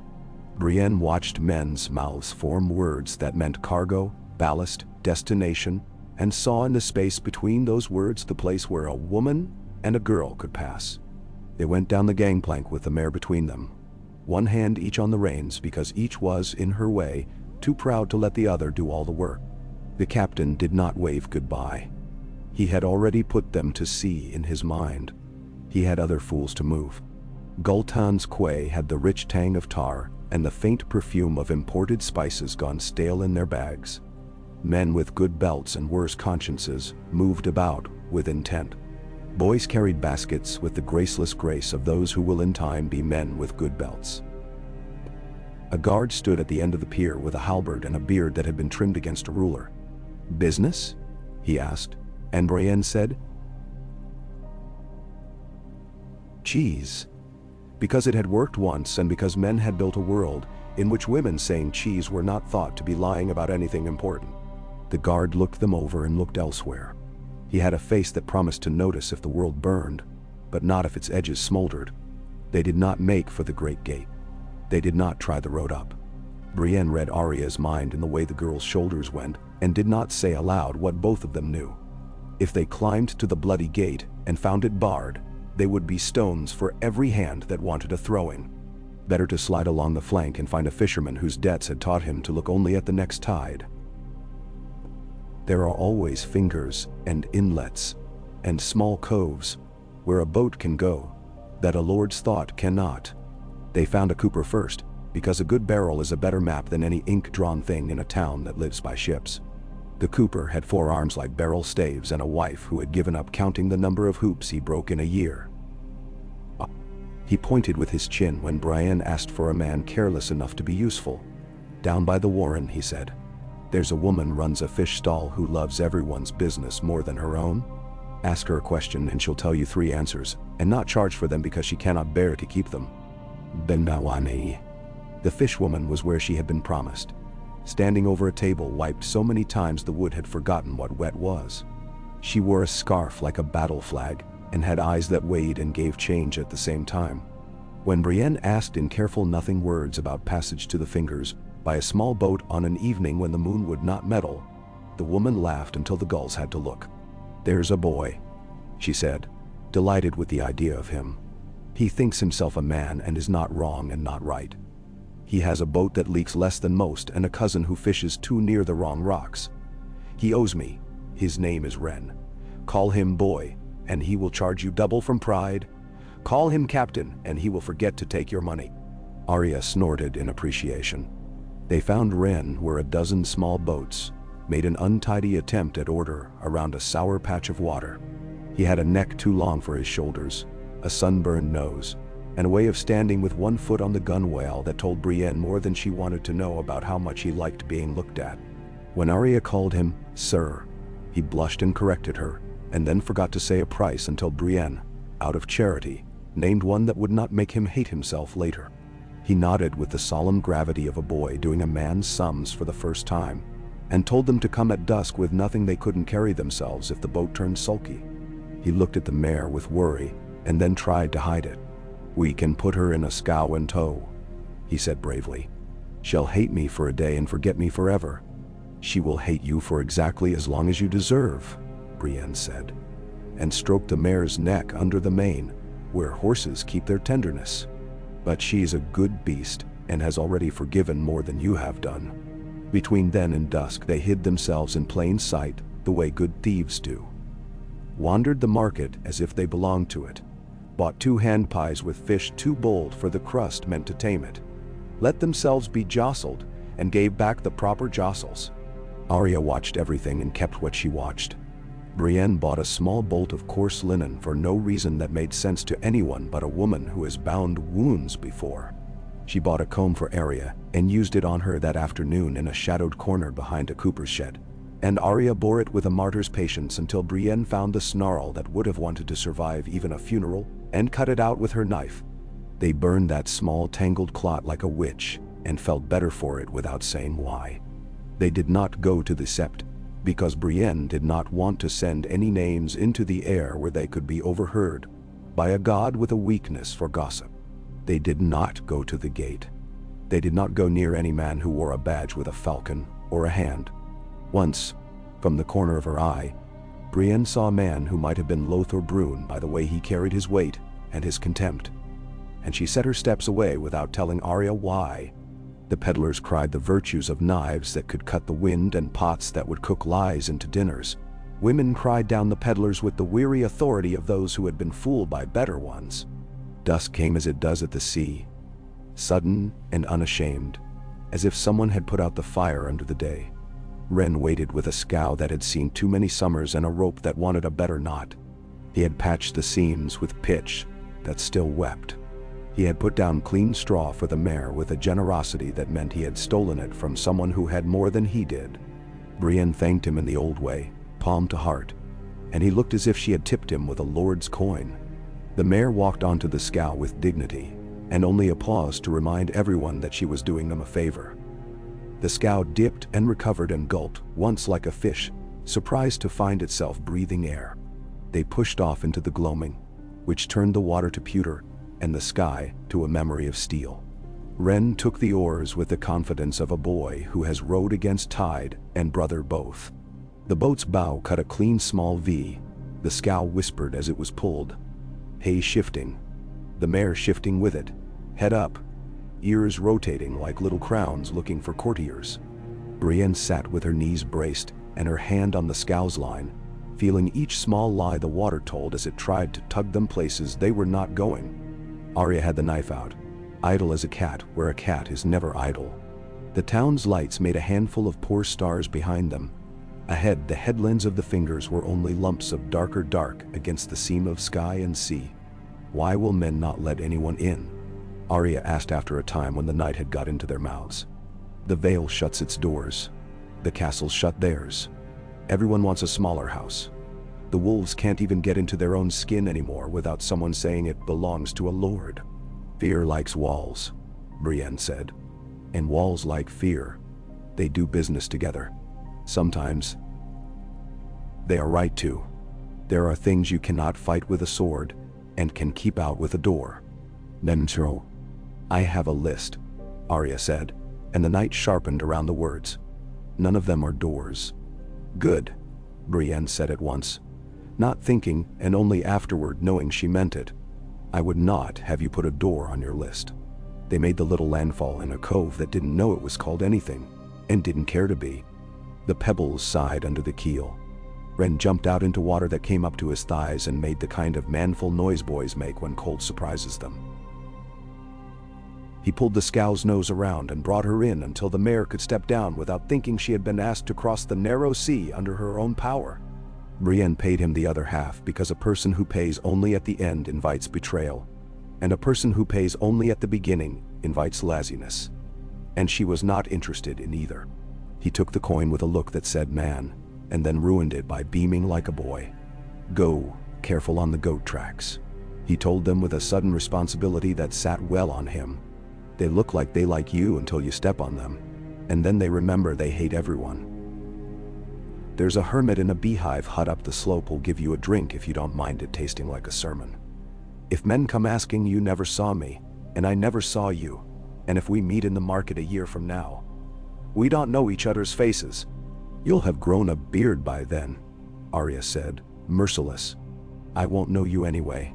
He laughed and pushed away and was water lost before the laughter had done its last work. The land here was made up of mean choices, steep or stony, wet or uncertain. The wind ran fingers through the grass as if counting a thing it meant to steal. Brienne led the mare, and Arya led herself, which was the only way that would work. Above, a light shone where the hermit's hut might be. It was the sort of light a man sets out not to be seen, but not to be forgotten. They did not go toward it. Men who live alone can be good men, and can be thirsty for stories in the way other men are thirsty for wine. The fingers are honest. They give you nothing they do not intend to, and they do not promise anything in a voice they have not earned. There were briars whose thorns were large and architectural. There were gulls arguing politics as if any of them had ever built a nest that did not have to be rebuilt the next day. The sea breathed like a sleeping giant, who might be a friend, or might only be a giant. Brienne felt Tarth in her bones, the way a man feels an old injury when it rains. She felt a private astonishment at herself for being alive, and at the girl for being hard, and lit, and determined not to break in the places the world expected. In a shallow hollow where the wind had piled the grass against a rock like a blanket, they stopped long enough to let the mare's legs be not moving and to chew the dried meat and the stale bread that had decided to be rations rather than food. Arya drowsed without admitting to it, and woke with a jerk, as if someone had called her name. "I dreamed of wolves," she said quietly enough that the wind had to take it with care to hear. "Not one, many. We were running and we were all the same animal, and all different animals, and there was a smell in the air that was like winter on a day when the sun decides not to come." She glanced at Brienne as if daring her to make it into a lady's dream about spring. "Wolves dream of you," Brienne said. That is what the sound was, that night. She did not add that the thought made her both easier in her mind and less. At dawn of the second day on the Fingers Paths, they came to a shepherd's bothy built of flat stones laid upon one another with the patient logic of men, who have only stone and patience to work with. Smoke came out of a hole that might as well have been a chimney. The shepherd himself had the look of someone who upheld bargains with weather. He gave them whey thin as gilt and oatcakes, with the texture of penance. He did not ask them questions, it was not his business to ask. He warned them about a place where the path plays a trick and leads the unwary into a gully that the sea visits, because it is fond of taking things apart. "We'll go around," Brienne said, and he nodded as if that were the only polite answer. It was just after they had avoided the gully and Arya had thrown a stone into it with a sullen pleasure that turned the falling into a small victory, that the men came. They did not announce themselves as bandits because bandits rarely do. They came out of the gorse in twos and threes the way men do who have practiced this a long time. They wore no colors, which was a color of its own. Their boots had been mended by hands that liked unwinding as much as binding. The one with a broken front tooth smiled in a way that wanted to be soft and failed. "Hard roads," he observed, as if they were all old friends who could agree about the weather. "You've come the wrong way if you meant to find an inn." "We meant to find what we are finding," Brienne said, and moved the mare behind her as if to look at the saddle buckle and not to place her between the animal and trouble. Arya's knife, which had been a quiet thought, became louder without her hands seeming to move. "Woman of this size," the man with the tooth said, now addressing the air as if it were clever enough to understand, "usually comes with a man with bigger hands just behind her to claim the right to speak. I don't see him, so either he is dead or wise. We will accept either as an omen. The child will fetch more than a mare, which is a pity, because I'd rather trade horses than people. A man sleeps better with a good horse bought honestly, but there are not many honest things left to buy that will let a man keep sleeping. And see, you'll sleep with your mouth shut forever if you try the child," Brienne said without heat. "Take the warning for your children's sake. Go home from this place and tell them you chose your life over your hunger one time." Something altered around the man with the tooth at that. There are words that make some men angry because they see themselves suddenly in them and do not like what they look like. There are words that make men step back into their bodies and remember where their wives sleep. He was not that kind. He took 2 steps, and his knife came up, and then his knife fell out of his hand, the way a thing will fall when wrists meet an edge made for wrists. Brienne did not look at the blood. She looked at the others, because that is where the next blow comes from. Arya had moved the way water moves into a different shape. She was just to Brienne's left and a half step ahead, and she went low at the man who came too close and raked him along the thigh where men treat themselves as invulnerable, until they are not. He screamed, and then shut his mouth because somewhere he had remembered silence as a trick. 2 others reconsidered, and this time the word had work to do. 1 stepped back. The 3rd kept his nerve and his knife both. Brienne used the shield's rim the way a cooper uses the hoop, snugging it hard into the place where his ribs had got lazy, and he folded as a drunk does under a table. The path had room for no more than that. The gorse said nothing. The sea, out of sight, but never out of mind, breathed in and breathed out, indifferent to who kept their blood and who let it. The man with the tooth held his hand to his wrist, as if holding it on. He looked at Arya, and then at the mare, and then at Brienne. He tried for swagger, and almost found it. "We all pretend to be wolves," he said, as if making a joke that might get him his life. "Some of us are rats." "Rats live," Arya said. the sort of mercy that makes a man more afraid of himself later than he will be of anything else. Go. Pick. They went, 3 of the 6 limping, the other 3 looking over their shoulders and hating themselves for it. Brienne stood a long minute and let the ground tell her if anyone else was pretending to be gorse. When the ground had finished speaking, she let the breath go that she had been holding for what felt like a winter. Arya wiped her knife on the coarse grass and then, because she had learned it from someone who wanted to live long enough to say another name at night, wiped it again. You didn't kill him, Arya said, not accusing, not praising. Not today, Brienne said. We will have to be lucky for that, to have been the right choice. She would think of the man's wife tonight, and it would do no good to the wife, or to herself. It was a habit she had not yet learned to break, and she was not sure she wanted to. The fingers narrowed to rocks with opinions. They made their way along tracks that were less track than suggestion. Once Brienne had to drop the mare's rein and scramble a little over a lip of stone, and then turn and coax the animal, to do a thing horses do not love to do. Trust the landing when they cannot see the ground. Arya spoke to the mare then. The voice she used for the names at night turned to another purpose.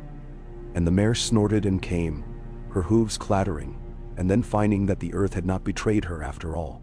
By and by, because even the narrowest places have to open somewhere, they came to a shelf of ground just above a little cove where the water was the green of old glass, and the weeds stirred like old hair.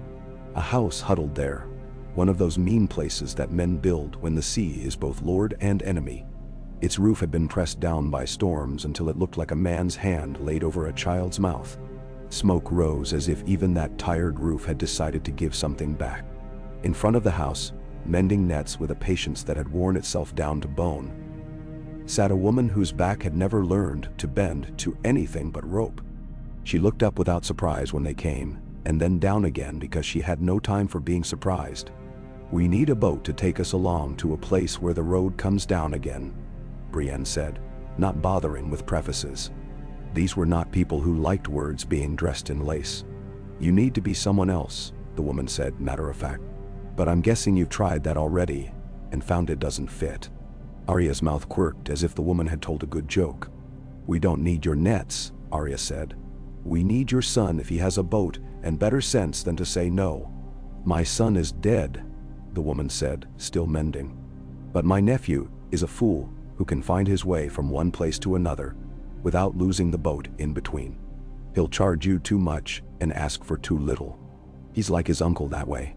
She tied off a knot and bit it with teeth that had done that too often for decency. You're stark scared, she added to Arya in a tone that did not make a question of it. I saw that boy once when he came through with his mother.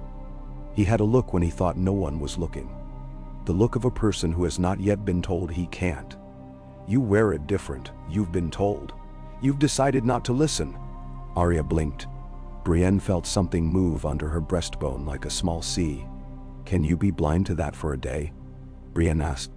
We'll pay for your blindness. Blindness costs, the woman said, almost kindly.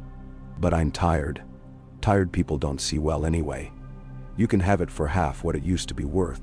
They slept a little while the tide did its work, because a boat goes better when the water desires it. Arya slept with her mouth open like a child, and her hand on the knife, like a soldier, and Brienne woke twice in the space of an hour, because the sea made a different sound against the rocks, and because when you live this way your bones learn to be ears. When they went again, the world had folded itself to the pattern they needed. Wind light but present, swell kind. The little boat eager because boats are happiest doing what they were made for. The coast paraded past, a series of knuckles and rags of shore, and once a stand of wind-crooked trees that looked like an old man's hair. Arya watched the sea as if wanting to memorize it, so she could call it later to do her bidding. My mother used to say the sea was not the same twice, she said, not quite to Brienne. I didn't believe her then because it looked the same to me. Now I think she meant it is like men, but less dishonest. It changes without pretending not to. Then? Brienne did not trust her voice with that, so she grunted and pretended to adjust the mare's lead. The mare had decided the boat was a thing she would not hate yet if it continued to behave. She stood with that saintly patience horses choose when men have asked too much and the day is almost over. They came at last to a small inlet where the path up to the high road came down in search of a drink and found a boat instead. The nephew, who had indeed charged too much and blushed while doing it, put them ashore with the casual grace of someone who had learned to make a living between the sea's moods and the lands. The road here was less a road than a set of intentions that had become habits. Brienne stood and breathed and looked at the high pass that would travel behind the bloody gate and the low pass that would turn toward the coastal track to Maidenpool. Arya looked too and did not say what she wanted. The wind made its own mind up and told no one. "It will be men on the high pass," Brienne said at last. "Even if they are good men, they will be men. And men are dangerous to the person you are." "And wolves on the low?" Arya asked, not scoffing. "Water wolves and the ones with hands who own the marsh." "Some wolves will be ours," Brienne said. "Not all, but some. We will take the road of fewer men. If the gods intend us gates later, they can show us where the hinges haven't rusted through." They turned their feet toward the southeast again, where the land went down to the thin, poor farms that fed towns that could not pay them back. They came, after a day's going that emptied their legs and filled their heads with the small, steady chant of walking, to a causeway over a stretch of salt marsh where the water breeds midges and lies temptingly to children who do not yet know the strength of sucking mud. A stone cross leaned there, eaten by salt, with a bundle of old flowers under it that someone born ill-favored with hope had set not long ago. Arya touched the stone with 2 fingers. "We'll have a new prayer for this," she said, stubborn. "For once, not the list." "As you will," Brienne said, and made herself learn the new habit of agreeing with this child when the child was right. By late afternoon of the 3rd day after Gulltown, the air changed again. It had more men in it, more lies, more cooking. The road widened and then broke into smaller pieces as if ashamed of its own presumption. They crossed a bridge whose keystones had been kissed by a mason who had not yet learned that men do not kiss stones and remain free of mockery. It was well made. Brienne admired it. They had come into the outer reach of Maidenpool's trade, if trade can be said to be anything other than the redistribution of hunger. Men's voices carried, and one of those voices had the iron discipline of a man who had taught himself to command, because no one would give him leave to do it otherwise. Brienne felt the skin between her shoulders learn to sweat, as if it remembered a particular lord's banners and the particular lord steward's sharp tongue. She had no desire to put Arya under any man who thought coin and paper were the only holy things. "Not the town," she said. Arya was already looking away. "We will take the path that was a deer run before it became a poacher's road." They skirted Maidenpool. They saw its towers from a distance, still smoke-stained in places where the flames had licked too high to be scoured off, still prinked in others with the small swagger men love to put on buildings when they have stolen a march on someone they hate. They saw banners that had forgot their masters or found new ones. They saw a column of men in brown and green who moved as if they were a single animal. Brienne recognized Randyll Tarley's habit of making his soldiers think like a boot. She put Arya behind a copse, and they waited until the sound of the column became only the dull beat in Brienne's ears of her own remembering. They went on when the air felt empty of orders. Beyond Maidenpool, the land eased, as if happy to be away from all that counting. The road dropped and rose like a tired man's chest. They found toward evening a hermitage whose walls had collapsed to the height of a determined sheep, and inside it the remnants of a garden where someone had once tried to grow beans too near to salt. Arya found a patch of mint determined to live in spite of the soil and the winter coming. She rubbed it between her fingers and then wiped the smell on her wrist like a lady's perfume and made a face to prove she didn't care. Brienne set a small fire and made a stew out of the things she had, and the mint, because it felt like a promise to put something that insisted on living into a pot when so many things had given up. They ate in a contented silence that had nothing to do with comfort. After, Arya lay on her back and watched a wedge of star through a gap where once a roof beam had been. "If the stars belong to anyone," she said, "who do they belong to?" "The sea," Brienne said. "It uses them to know where it is." Arya made a doubtful noise. "I thought they belonged to sailors." "The sea owns sailors more than sailors own anything," Brienne said. And Arya conceded the point with an ungracious shrug that made Brienne want to smile and not do it. Sometime in the depth of the night, when the cold begins to have opinions and the mists learn to move their skirts, the sound came that Brienne had been expecting without admitting it to herself. Many feet where only two should be. Not marching, not stealthy, but moving with a purpose that men grant themselves when they have decided they are righteous. She rose without making that sound a person makes when their joints have been still too long. She had taught her body to lie. Arya came awake from a darkness that had not been a child's and was a blade before she was a girl again. The mare's head came up and her ears turned like little sails finding a wind. Torches made a slow creeping dawn among the alders on the far side of the old wall. Men in patched cloaks and rough mail stepped through the weed sickle and were careful of nothing except not stepping on the torchmen.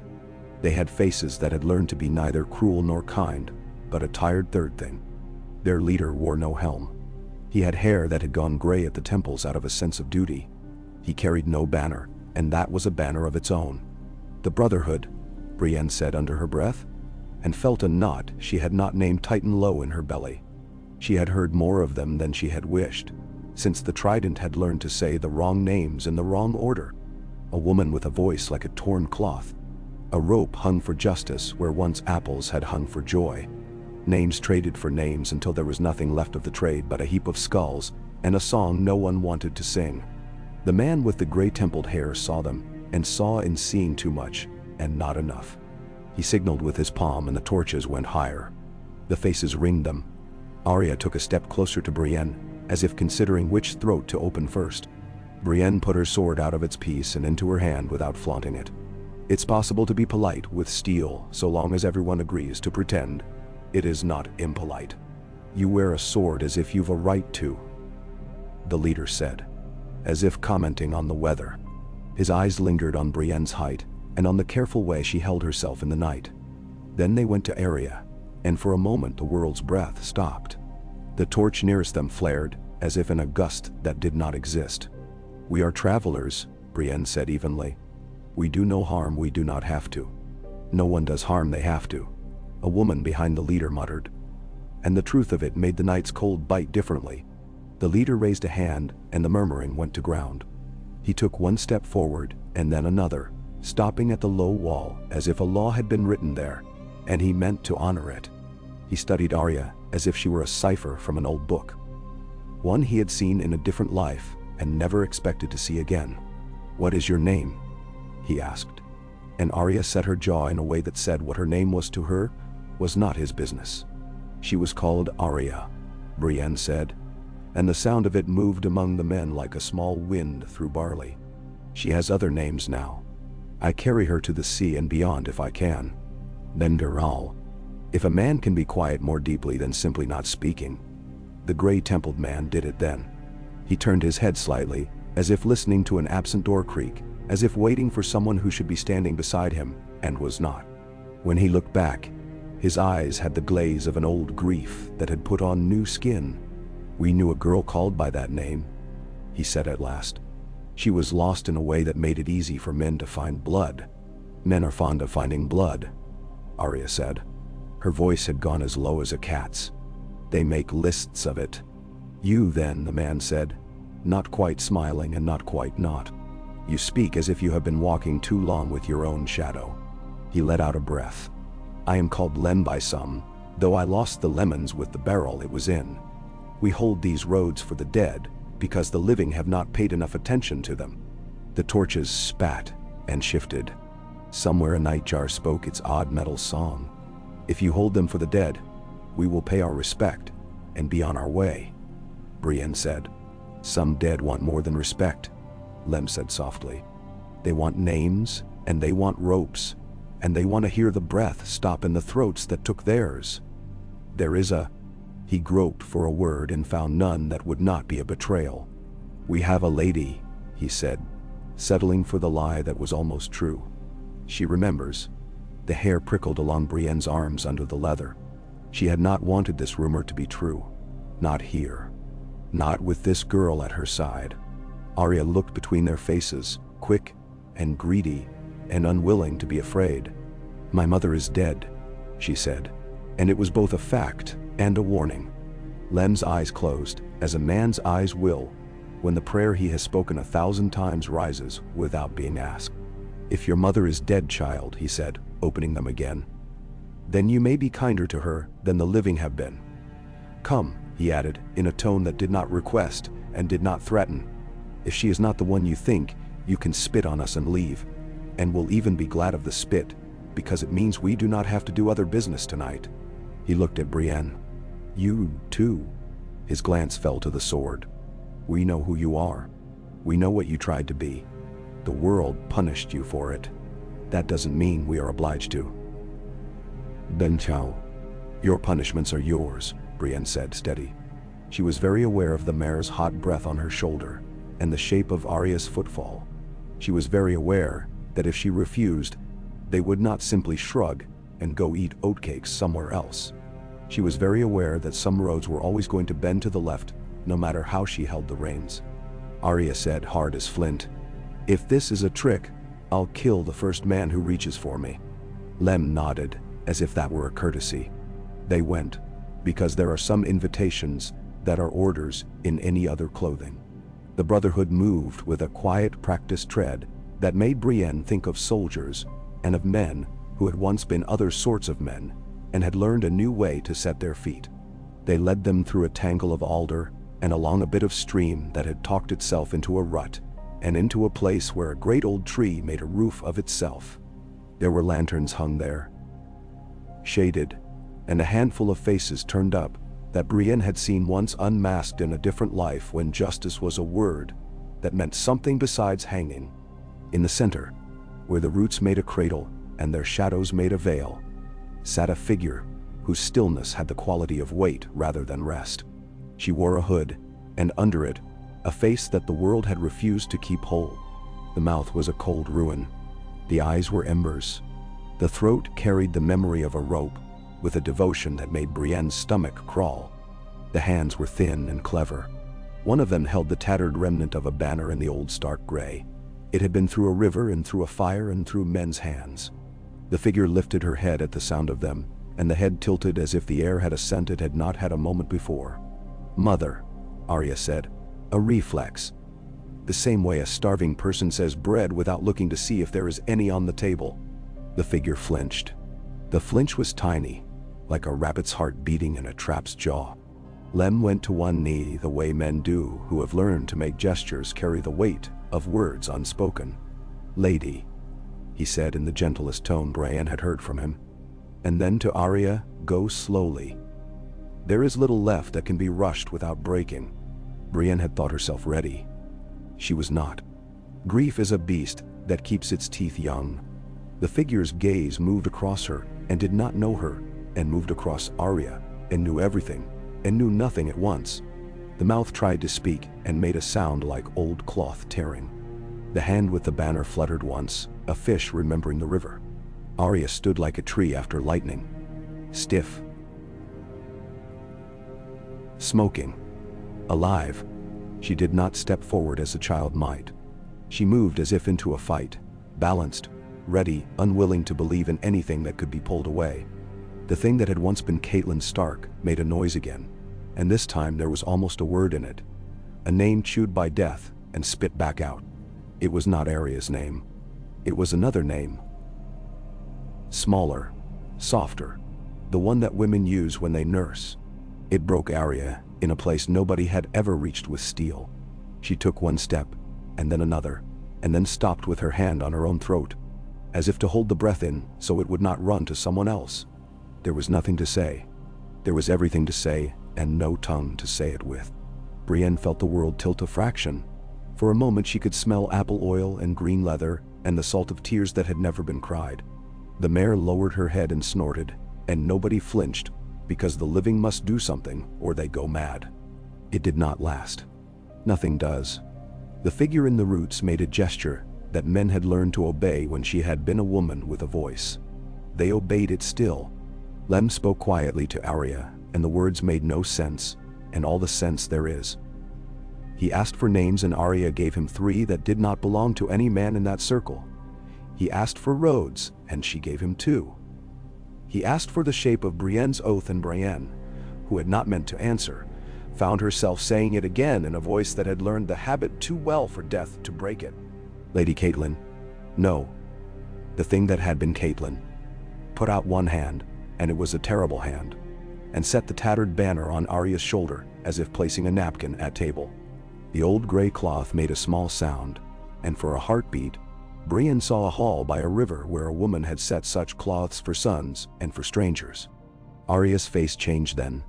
Not softened, not hardened, but widened, as if some part of her had taken a deep breath for the first time in a long time. She put her own hand up and touched the cloth with a careful reverence, and then, because she could not bear too much tenderness, she made her mouth into a line and said, "We're going north," as if daring anyone to contradict her. The ruined throat made a creak that might have meant consent or pain or both. Lem bowed his head as if to a queen. Brienne swallowed. The path that had been east bent, as roads will, and began north, though no feet had moved yet. Outside the little court, the marsh made a wet noise and a bird complained, and the knight wondered how men can do such things and still expect morning to come. When they left, the Brotherhood let them go, as men let go of a rope that has hurt their hands. No one tried to take Arya's knife. No one asked for Brienne's sword. Lem walked with them as far as the alder's edge. "You'll find no good road north," he said softly. "Only lesser evils.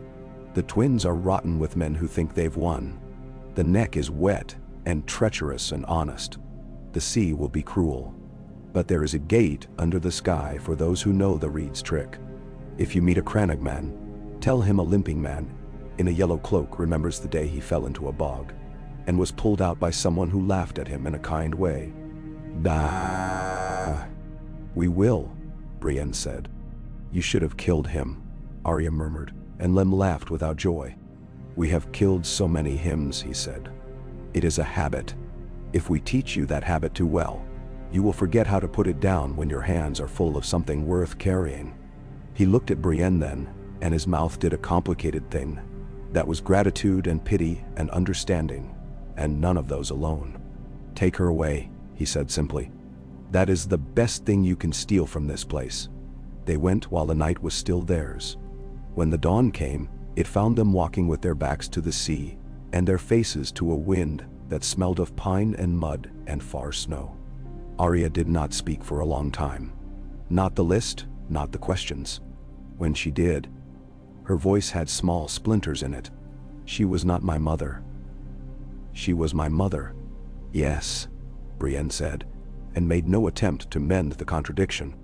Some things are truer when they are allowed to be two things at once. "Now we go north," Arya said flatly. Brienne did not point out that this had always been the plan when the east failed them, and the sea moved them to a place where the north's teeth could be reached with another bite. Plans are only ropes. Men are hands that tug and let go. We'll find a Crannog man and a boat and a gate that isn't a gate, Arya added with a fierce childish certainty that warmed Brienne more than any cloak. "We'll find a way," Brienne said. "For now we will find a breakfast." She dug in the pack and brought out the last of the hard cheese and a heel of bread that had been demoted to duty from the dignity of food. They ate walking, letting their feet make a steady promise to the day. The land rolled toward them in long low backs. Heath and gorse and patches of thin woods where the trees had grown used to wind. The clouds traveled overhead like monks changing places in a choir. Grave, purposeful, a little ridiculous when seen from far enough away. Brienne's leg ached and then did not. She had stopped caring whether pain announced itself. Arya moved like the thought of a fox, quick, careful, avoiding what could be avoided, and biting what could not if it presented the proper throat. They did not go near the crossroads where news gathers flies. They took the places where the ground is known only to people who have learned to know ground. By midday they found the first true sign that the neck had begun. Not something seen, but something felt. A dampness in the air that turned the inside of the mouth to a memory of reed and decay. A sound under the sound of their steps. A quiet that does not belong to empty places, but to places that hide their fullness. The world leveled itself so thoroughly that there was nothing for it but to assume the road had been a liar all along. Pools gathered where the soil changed its mind. Grasses grew as high as horses changed their minds about. A heron stood in a ditch that might have been a creek and had opinions. Somewhere, a frog announced his name to anyone who cared. The first man they met there did not look like a man until he was 3 paces away. His leather was the sensible sort that wants to be forgotten. His hair was bound back with something green. He stood in the way one does who knows the difference between standing and blocking. Arya's eyes brightened as if a story had sat up and nodded to her. "Good day," Brienne said, polite. Because men in the neck are not impressed by bluster, and do not like to be told which direction is north, by people who can't feel it on their skin. "Which day?" he asked mildly. His eyes were dark and clever as the eye of a marsh wren. "Some days are better for this sort of business than others. You are planning business." "We are planning to pass through without making your home worse than it is," Brienne said. "We are planning to pay for what we use, and not to use what we cannot pay for." He cocked his head. "You have chosen hard work," he said, approving. He looked at Arya for a long moment, and in that look was a shadow of something like recognition that did not come from the face alone. "This is not a place for small wolves," he observed. "It is if they have teeth," Arya said. He smiled without showing his teeth. "This is true." He looked at Brienne again. "You can lead a horse through a bog if you know where the old dead trees stop being dead. If you don't, you both sink. You will trade me that fine strip of linen you have in your pack for the information of where my dead trees are." He said it without greed. Brienne traded. He taught. He walked with them for a little way, because men in the neck are courteous in peculiar ways, and because politeness is a weapon there, as much as in courts. He taught them to read the water's skin, where it lay with a false nap and where it had true depth, where it hid a log and where it hid a hunger. He taught Brienne to watch the reed's tips, how the wind makes a particular pattern across the right kind of ground. He taught Arya to throw a stone and hear the difference between mud that will kill and mud that will only make you swear. "You have a purpose," he said finally, as if commenting on a smell. "If that purpose serves the north, the neck will help you serve it. If it serves only yourself, I am not your enemy so long as you are not mine. If it serves the men who have painted their towers with other men's blood and call it victory, I am not here and you never saw me." "It serves a brother," Arya said without needing to be asked. "It serves a name. That is better than most purposes," he allowed. "Not the best, but better." He showed them the half-hidden landing of a low-gray boat under the tangle of a willow, and left them with as little ceremony as he had brought. He did not say his name. Men in that country rarely do. A frog croaked as if to take up the speaking he had put down. There are crossings in the neck that are made not of planks but of knowledge. They took one such, the boat sliding along a brown ribbon of water between tall stands of sedge. The mare's eyes big, but trusting because the hands on her rein were sure. The world narrowed to the 6 feet around them where truth lived. A rook flew overhead and shouted insults that meant nothing in any language any man speaks. Arya stood in the bow like a figurehead carved by an angry boy. Knife in hand, face turned to the place where she meant to be before dark. Sometimes the marsh opened, offering a sheet of water that looked like a field of sky. Sometimes it closed, and they had to drag and push, and become men of muscle and women of stubbornness rather than travelers. Once a snake, rope-thick, slid off a log ahead of them, and the log moved too, because nothing in the neck consents to be what it appears if it can help it. Brienne felt the sweat run down her spine and did not give it the dignity of attention. She had known worse. By the time the light had begun to fail to the softness that makes everything look like something that was remembered wrong, they had made a piece of north that would have taken them 3 days if the land had been honest. The boatman, who had appeared when they needed him and would disappear when they did not, pointed with the flat of his hand at a black line of trees that gathered themselves together in the middle distance. "There is a man there who counts his arrows and knows where each went," he said. "He is less curious than I am. That is either good or bad, depending on who you are. If I thought you were bad, I would have said nothing. Go there. You will find a piece of dried fish that tastes like not dying. Then now, your price," Brienne said. He shook his head. "You will leave the marsh as you found it, which is more than most of your kind. That is price. And the neck will remember your footprints and tell the tree frogs to sing when the wrong men come after you." He grinned. Suddenly young. "We have our ways." They went. The dried fish was indeed a kind of mercy. The man who counted his arrows counted them again after they had eaten, and did not reduce the number. He had only one question. North or south? North, Arya answered. He nodded, as if that answered everything about them that needed answering. And so the day went into night and into another day. They moved through a country that had decided long ago not to care what men in red or gold or blue banners thought. The marsh accepted them grudgingly, and then with a kind of patience that was like love if you squinted.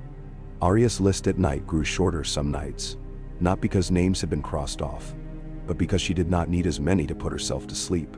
Brienne's list of small lovely things grew longer.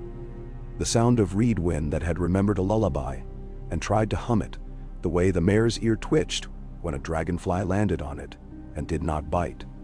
The brief simple joy of a clear patch of ground with room enough to lay down without expecting a snake to argue the point. There would be men again soon. Men at Moat Cailin who had decided they were stones. Men at the causeways who had made a business of making day-long journeys out of small distances. Men with flayed men on their shields who thought fear was a craft, and they its masters. There would be letters with seals and names with prices and weather that had begun to practice being winter. There would be all the old songs sung by new lyres. There would be decisions that would cost them blood and something harder than blood. But for the space of those days between reed and sky, all the world was made of the small, stubborn act of going on, of putting one foot before the other on ground that might or might not be there, and discovering, again and again, that it was because it had watched and wanted them to pass. On the first morning, the wind carried a smell of pine that could only have come from true north. Arya tasted it and did not smile, because she was not making a habit of smiling, but the hard set of her mouth eased as if the muscle had been taught a new letter. Brienne looked at her and thought, not for the first time, that an oath is only a thing you give shape to each day with your hands. She had thought that when she had sworn herself to a king in a green pavilion. She had thought it when she had asked a dead woman to send her a sign that the world could still be made to fit. She thought it now with a girl at her side who had become another kind of sign, terrible and tender and unlooked for and undeniable. They crossed a last strip of bad ground at noon and stepped up onto a shore of firmer soil where the water hesitated to follow. The land ahead rose, not much, just enough to let a woman see farther than she had a moment ago. On that small rise, with the reeds whispering behind and the trees promising ahead, Brienne halted and set her hand between Arya's shoulders again, not pushing, not pulling, only touching, as if to tell the gods she would be witness if the gods were inclined to be generous today. Arya stood still and let the hand be there. "We will have to be cruel sometimes," she said, "and kind sometimes. I don't like that." "Neither do I," Brienne said. "We will do it anyway." Arya nodded. The wind came, bringing with it a smell Brienne had not thought to taste again since she had left the island of Sapphire. Clean and cold and honest as a blade unblooded. "Jon," Arya said, and the name hung there between them like a prayer that did not feel the need to look up. "Jon," Brienne said, "because sometimes the best oath is a name spoken as if it were a door you mean to walk through." They went on, the mare walking behind because she trusted them, the marsh watching them go because it had taken a liking to their stubbornness, the sky above beginning to learn their shapes so it would recognize them later when they had been changed by the road. The day did not swell to triumph. It did not need to. It simply kept being itself while two figures and a good horse moved north across it, toward a wall of ice and a brother and a fate that would not be coerced, but could perhaps be persuaded by honest feet and the proper use of a sword and a list that one day might not be needed at all.